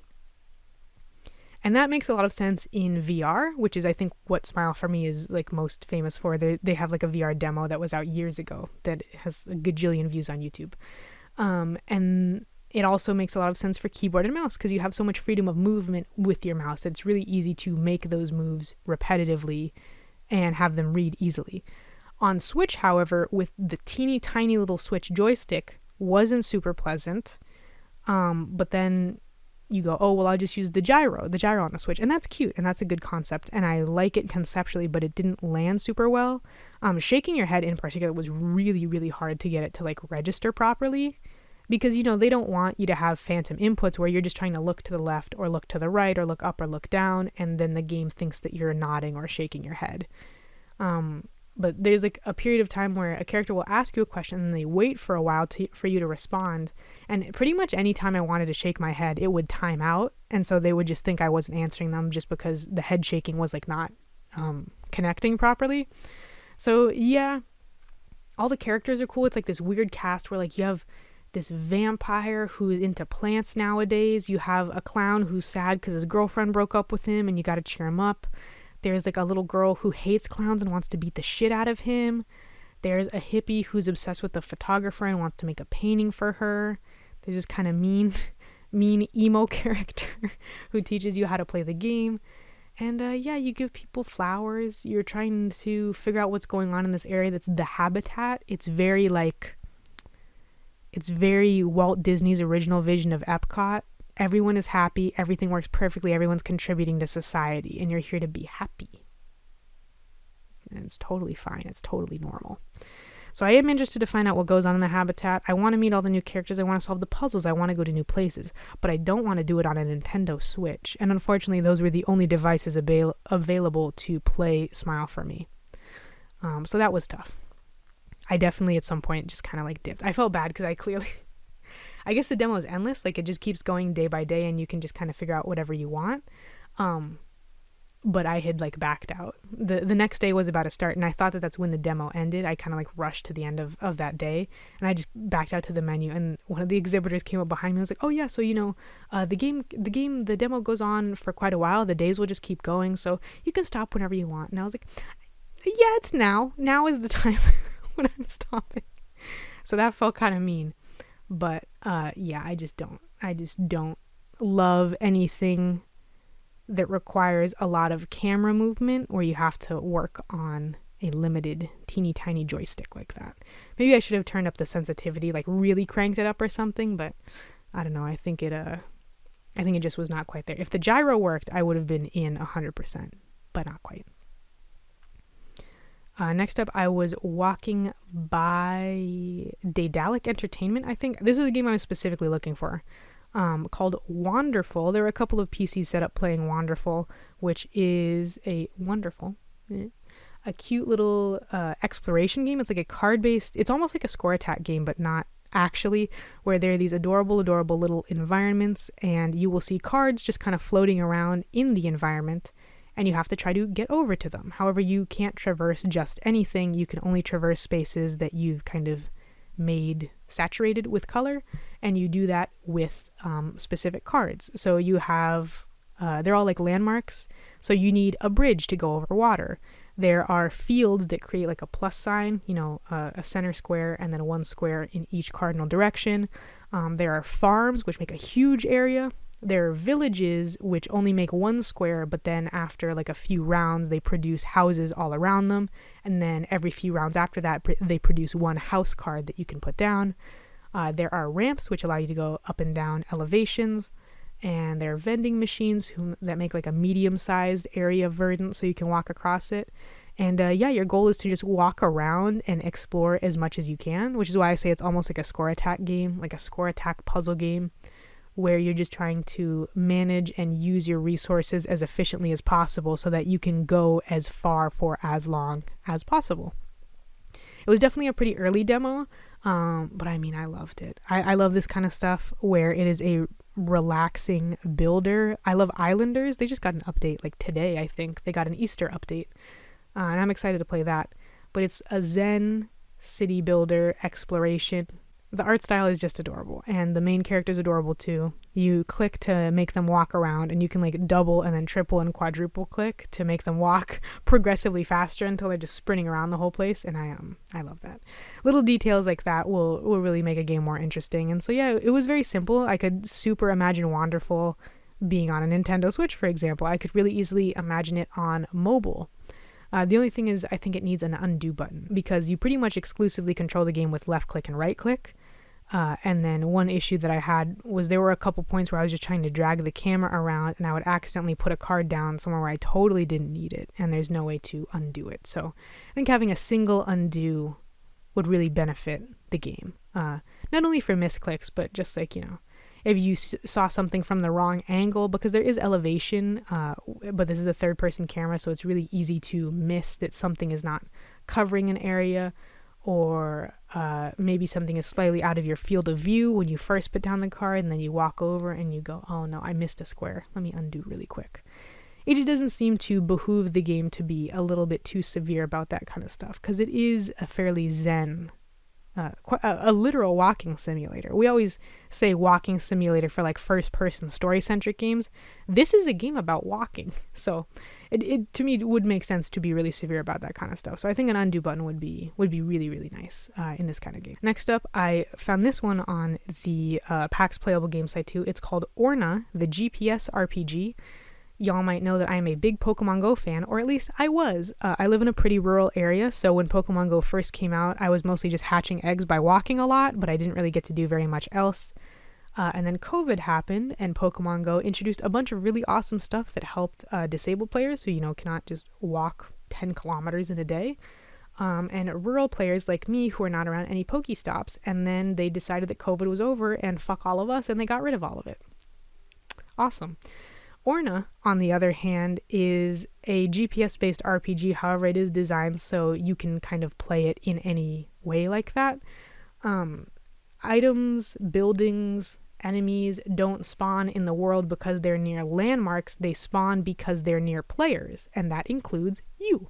So on the PAX floor, there were a lot of people who were playing, and the person at the booth I spoke to, who was, I think, the artist, the pixel artist, was like had built like a little faction kingdom area and was like fighting all these other people for control of the area, and I thought that was really, really cute.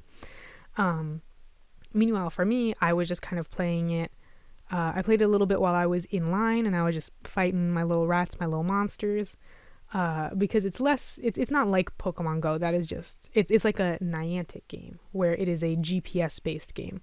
But this is significantly more of a traditional RPG, so it's pixel art, and then you have your kind of medieval setting and your medieval fantasy classes. So I chose a mage, of course, but you can also have all of the classes. So like I have a mage, and that's who I'm playing as, but I can eventually have all the other classes too, which is nice because it makes looting feel a lot more useful. You know, if a goblin drops a super legendary dagger, then my mage can't use it, but I can go, oh, once I start leveling up thief, I'll give it to thief, and then that'll be cool.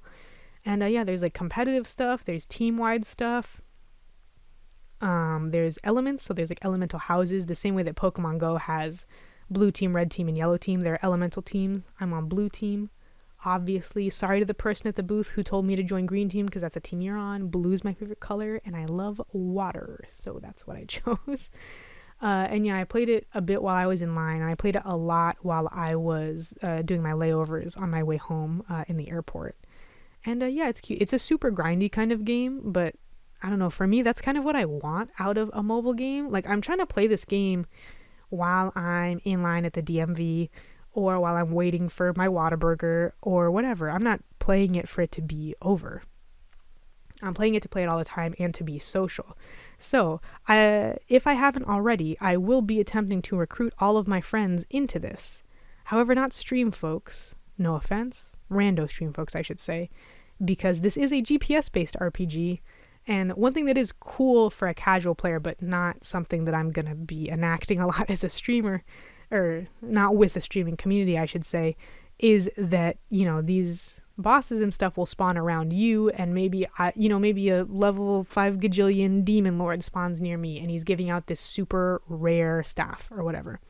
I can build like a teleporter where I am that people on my friends list can use. So I can say, hey, the demon lord's here and he has that staff you've been wanting, come teleport to me, and then they'll teleport to me and they'll fight him and then do their little quests and then they'll leave.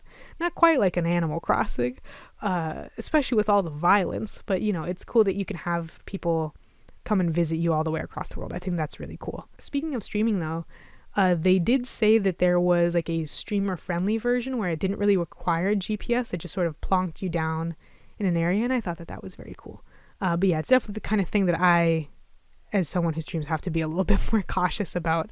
But I've been enjoying playing it a lot, and I'm going to try to recruit my friends, I think. And then we'll see where we go from there. One thing in particular that impressed me is, you know, this is a mobile game. This is a grindy game. But from speaking with the artist, they do have like a pretty high commitment to making something as ethical as they can, which is very difficult with a mobile game. So there's no premium currency. There's no like, if you wait for 5 hours or watch 15 ads, then you can actually get this thing done in a reasonable amount of time. No, they only do skin sales for your little characters, little sprites for all your different characters. And that is how the game runs. And I thought that that was really, really nice and takes a lot of gumption, because making a game work in the mobile market ethically, borderline impossible. So I thought that that was really, really awesome of them. And part of what got me into it, because Lord knows I love a mobile game. Lord also knows that I do not like to be psychologically manipulated.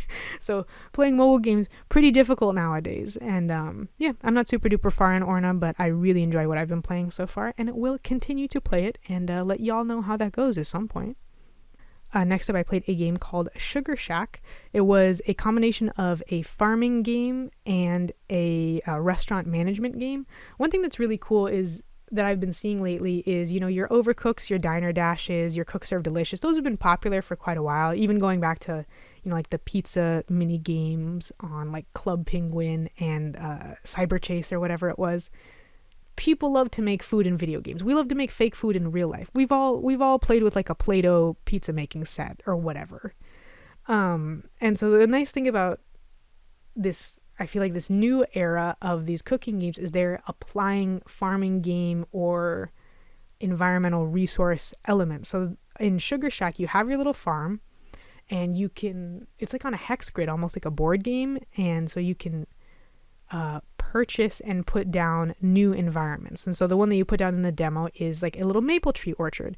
And then you set up the buckets to start collecting sap, and you have your little farm where you're growing, in the demo you were growing like onions, mushrooms, and carrots, I think.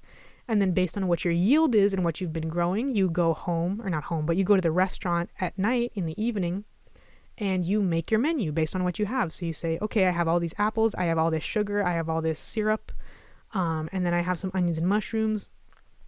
So I'm going to put, onion mushroom soup and apple pie on my menu.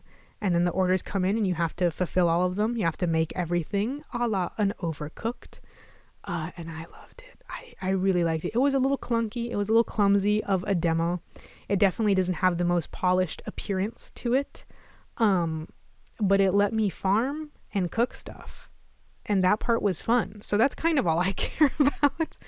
The idea, too, of having to manage what you make is really, really intriguing and entertaining to me. I don't know too much about what it's hoping for multiplayer, but it definitely seemed like they are planning for multiplayer. And I would love that, because one of the hugest issues that I've had playing Overcooked, which is one of my favorite games ever, by the way, is that some of my friends don't have as much fun playing Overcooked for how hectic it is, or they don't like the minute to minute gameplay, and they just don't really enjoy it. They don't enjoy trying super hard at the cooking part. So I love the concept of having a couple friends who are the farmers, who are super good at the farming, and then they can tag out and then they put us in to do the cooking. That's really intriguing to me, and so I hope that something like that is possible vis-a-vis multiplayer. Getting into the last few games here, I went to a combined booth that had 10 games together. I think there were 2 exhibitors, but I don't know if they were combined. I don't know if these booths were actually combined or if they just were next to each other and were kind of buddying up together. But the first one I played in this little section was Scene Investigators, which is a sort of forensic investigation game by the people who made the Paynes Creek Killings, which I haven't gotten around to playing, but I have watched a playthrough of it and I liked what I saw there. And I do, tragically, I do like a true crime. So I was very intrigued by Scene Investigators, where, the concept is that you go to a crime scene. They got the white outline and everything, and you just kind of wander around, look at everything, almost like the investigation sections of LA Noire, minus, at least so far, the interrogation sequences, where you're looking through people's trash, you're looking through their receipts, you're looking through their wallets, you're looking at what they were eating, what did the dining table look like, what's in their cabinets, what's in their drawers, and trying to figure out what happened. And the way that you confirm what happened is that you just have a little computer that asks you questions about the crime, and you fill in what did or did not happen, and then it'll tell you got X out of X correct. So in the one that I played, there were 5 questions, and I only got 2 of them right, which I still don't know how. But because I swear I would have had at least 3, but I'll go back someday. It's a pretty simple concept, it almost reminds me in essence of escape room games, where you are in a first person environment and you look around and investigate stuff, and it's all environmental storytelling and some light puzzle work. And I don't have too much to say about what it's mechanically, because you pick stuff up, you examine it, you read it, you flip it around front and back to make sure you understand what's going on, and you just keep a keen eye the whole time. I think I might like a little bit more feedback on when you get things right and wrong, because at least in the demo, I filled out the questionnaire and then I pressed check mark and then it said you got 2 out of 5 right. And so I would like if there's a little bit more of a back and forth, not like a hint system, but a little bit more of a back and forth where you can figure stuff out in that way. But maybe that's the type of thing you play with a friend over your shoulder. That would be fun. That would be a good time. But yeah, Scene Investigators, definitely interested. I just hope that they have lots and lots of different little scenes. I'm not as intrigued in big, complex crime scenes as I am in one person killed one person. But who was it and what happened and why? I'm about the drama of it all. Because if we're going to go fictional true crime, we might as well go all the way and be able to enjoy the drama of it all, is what I'm saying. So yeah, Scene Investigators was cool. Right alongside them, I played a game called UKIYO. And it is an isekai game, funnily enough. It's called UKIYO because the in-game world, or the in-game MMO, is called UKIYO, and then the whole game's style has, if not direct references or direct style similarities, is at least inspired by ukiyo style art. So you play as a character who's trapped as his samurai cat avatar, and you're trying to like chase down this trail of, honestly, the story was pretty hard to get a hold of because the demo plops you in like partway through the character's search. So you don't really know the inciting incident or exactly how you got to that point, but you know that you're looking for like an in-game god is perhaps causing all of this, or at the very least has some answers for you. So you're looking for them and you're like solving these kind of strange environmental puzzles. Thus far, it's really a point-and-click adventure game, which I was not expecting at all, especially because it was being exhibited on an Xbox, so you play with a controller. So I guess it's technically not point-and-click, it's walk and select. It didn't really have a lot going in the gameplay department. It's definitely leaning very, very heavily on its aesthetics, which are very strong and very cool. A lot of the characters are just bizarrely designed, like bizarre proportions that I find really, really interesting. And then some of them are a little bit more clear that it's like someone's player character. Like there's you're walking through an area with all these like water canals, and there is a character who's leaning up against a light post, and they're like an Arctic wolf kind of character. You know, if you've ever played like an Animal Jam, a light gray and a white Arctic wolf who's wearing just that little like loincloth and leaning against this fence post. And I'm like, they really know their stuff with MMOs, because that's an ERPer who's hanging out at this specific light post that must be like an in-game ERP hotspot. And that's exactly what's going on here. And they make a little nod to it. It's nothing like too horny or weird, but it's like, if you know, you know. If you've played an MMO, you know. And so I thought that was pretty cool. It's definitely dripping with style. But like I said, there's not much going on in gameplay. It was a lot of walking from place to place and investigating stuff, and you know, not even solving inventory puzzles, but it's like, I need to go to the ramen shop to pick up food for this guy so he'll let me through. It was all simple stuff like that, kind of the errand running style of adventure game puzzles, which I'm not the fondest of, but they're not abrasive at all. I think if the game just wants to be super stylish and tell an interesting story and have very, very light gameplay alongside that, it can probably do that. But I will admit that I thought it felt a little bit bare bones, no matter how cool the art was. So, one to keep an eye on, but a little bit more of a cautious eye. I'm not exactly wild about it, but I will be looking.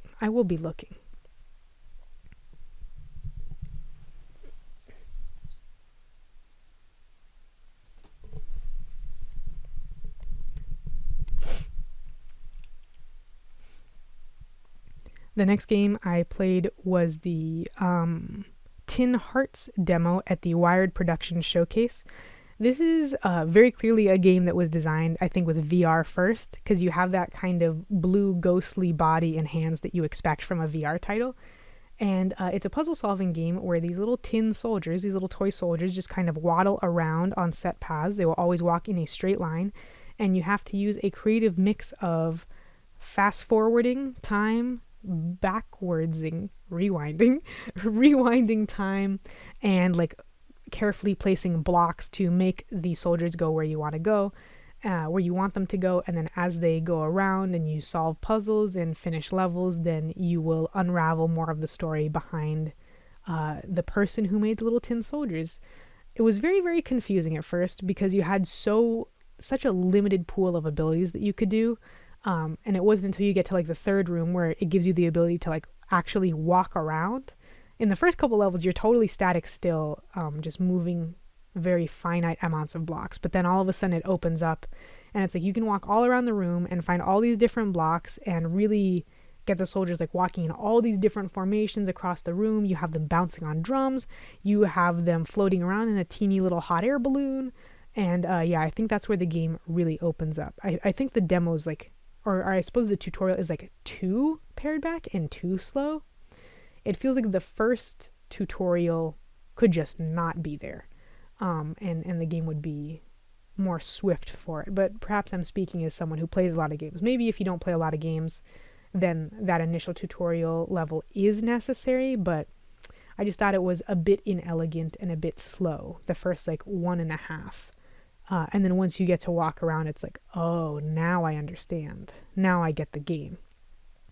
But yeah, this is another one that has a really cute style, and I'd love to play it in VR. It works shockingly well on controller, but you could tell that this was a VR game, so there were some things that were a little floaty and a little clunky that you can tell would work well if you were manipulating them, with your real life hand in 3D space as opposed to with a controller in 3D space. It was a little bit awkward.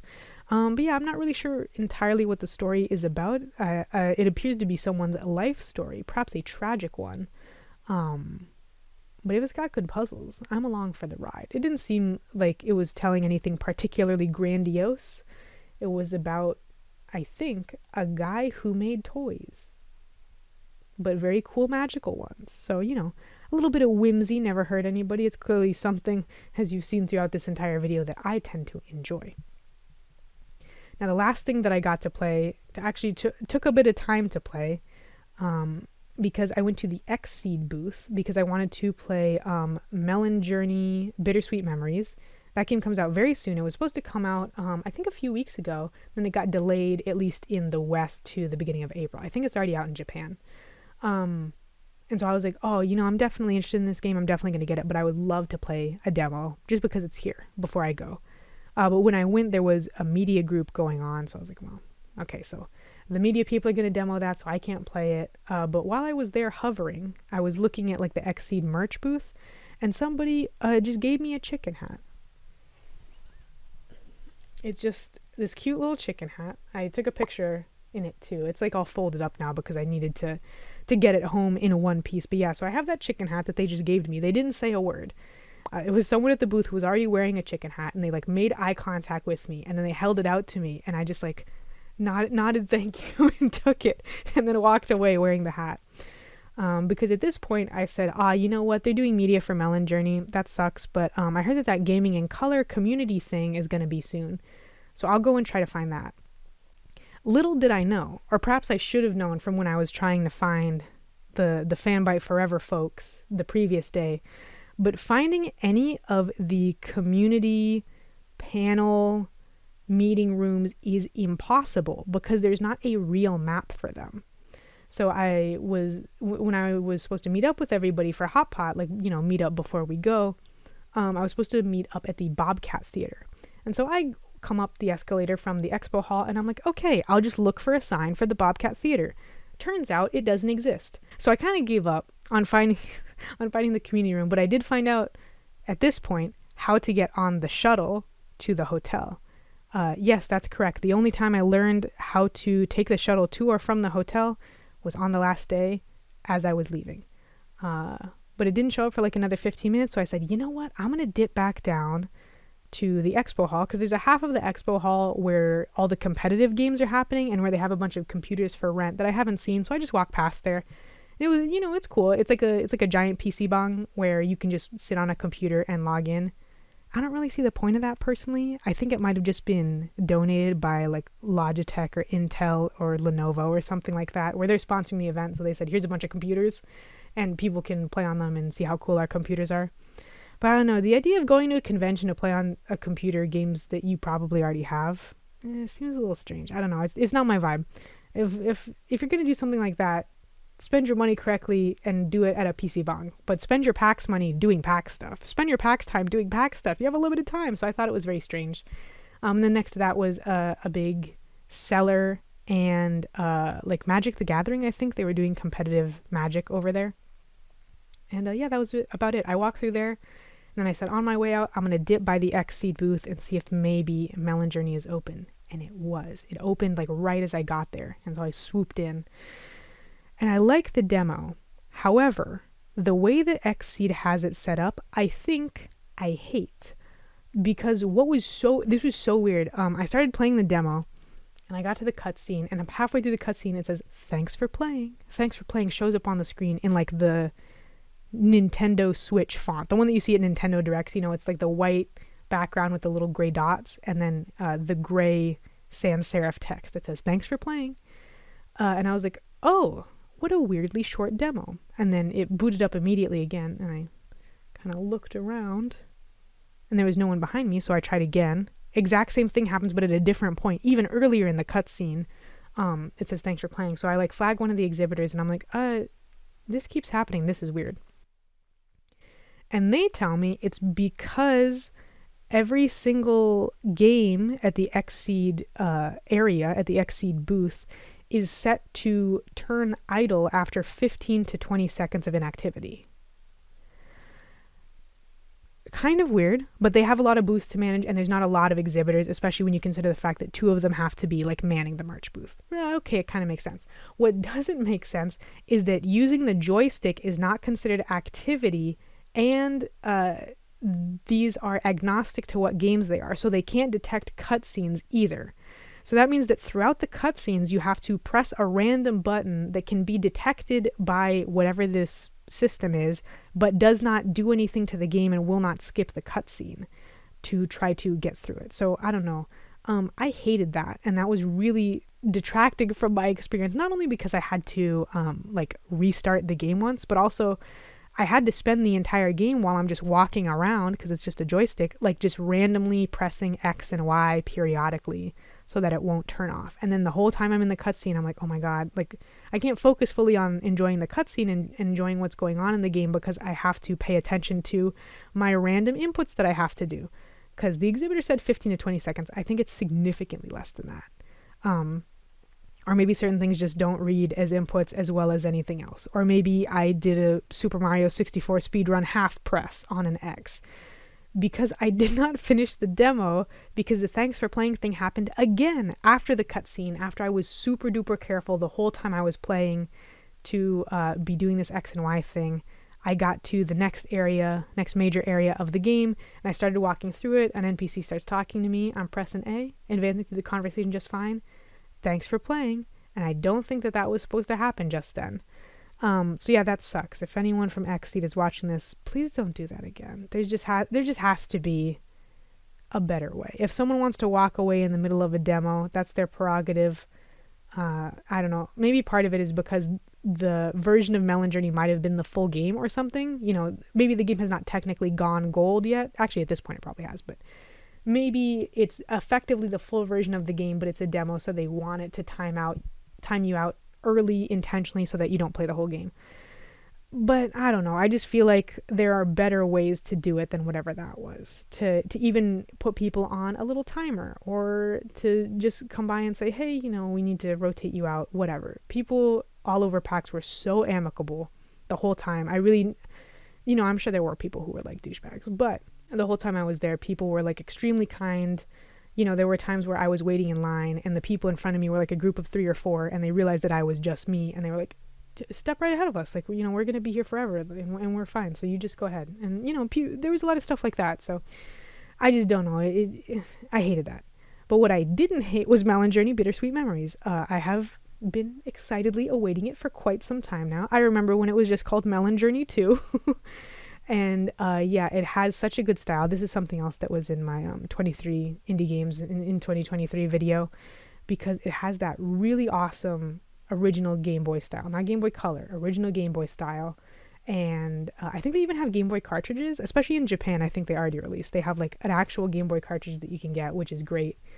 And it's like a super cutesy game with this adorable nostalgic soundtrack, but it's also about like your friend going missing in a mysterious city. And you work for like a horrible, definitely not similar to Amazon, warehouse company, and you're in marketing, and the people down on the warehouse floor kind of resent you guys because they have to work so hard. It's got all this stuff going on, and everyone at the same time is cute little animals. So yeah, lots and lots of Melon Journey really appealed to me. I wish I'd gotten to see more of it, because I felt like the demo accidentally ended like right before the major hook of the game was about to come in. I've already visited the next city at the behest of my friend, who I suddenly don't see anymore, and I'm trying to return their briefcase to them, but their briefcase gets stolen, and so I'm chasing down the person who stole it, and then the demo cuts out. So that was an obnoxious time for it to happen. However, I do continue to be excited for it, and it was nice to, again, get hands-on with the game, because what I saw out of the demo, I didn't learn anything entirely that I didn't already know from seeing the trailers and reading about the game a bit, but there is absolutely a different experience to actually getting to be hands-on with the game versus reading the Steam store page and watching the trailer. So that was nice. Yeah. That is pretty much all of my PAX experience. I loved it. Again, thank you to Merritt, who I won a pass from and who I also stayed with. Thanks to Black Tabby for showing me a good time, and shout outs to everybody else that I met on the show floor. Shout outs Marcus, shout outs Bearboy, 2 people I met on the show floor who are very cool. Also Michael and Kenneth, who I got to meet for the first time. That was really fun. Yeah, I really want to do it again. You know, a little this is like 3 days after the convention, after I've gotten home from all this travel and stuff. I had to wake up so early for my return flight. I hated it. I had to wake up at 5:30 to get ready to go, keeping in mind that I am from a central time zone. So for me, that was like 4:30 in order to make my flight on time. So that was awful. But I am sure I'm feeling a little bit of the post-con high. If you've ever been to a convention, you know exactly what I'm talking about. But I think for me, it's even stronger because I have not been to a convention in literally like 10 years. I think almost 10 years to the day. When I was 13 years old, I went to Corpus Christi's Realms Con, our local convention, and did like closet cosplay of John Egbert because I had the Homestuck shirt with the little slime guy on it. And so I said, sure, that's what I'll do. And I met some very cool people there who I'm still friends with. But definitely a different experience. A much smaller convention, RealmsCon much more like anime focused, whereas PAX is about my passion, video games, especially indie games. And I got to play so many of them, which I'm so happy about. And I got to meet cool people, and I loved it. I also really like that there was a mask mandate in place. The bar's on the fucking floor. You know, there was no vaccine mandate. There's no negative COVID test mandate. But I don't think GDC required masks, so I'm happy that at least we had that. I'm sure it at least stemmed a little bit of it. And like I said, people were very kind at the convention. And as well, like I mentioned earlier, I won a 4-day pass, so I didn't have to pay for it. But I think even if I did have to pay for it, and, you know, God willing, I am in a good place financially, I would absolutely go again. Those are the only 2 things that could prevent me from going to PAX East again next year. And that would make me very sad because I had a great time and I'd love to do it again. So yeah, if you've never been to PAX, but you like indie games, you like perhaps meeting like-minded people while you're just wandering around, you like cosplaying, seeing cool cosplayers, there were a lot of cool cosplayers. I saw someone dressed as that little wizard thing, little whimsical fairy wizard creature with like the white shawl and the green hat. I saw someone dressed as that, and that was like a highlight for me. There were a lot of cool cosplayers, but that was a highlight for me. Absolutely. But yeah, if you like any of that stuff, I think PAX is a very good experience. I had a wonderful experience, at least at PAX East. I have heard that PAX East is a lot more laid back and casual compared to PAX West, because PAX West is like PAX Prime, right? It's the main event. And PAX South is dead now, although I heard that one is also a lot more casual, and I would have loved to go because that would not require me to fly across the country. So rest in peace to PAX South. PAX East, you might be my new best friend. We'll see.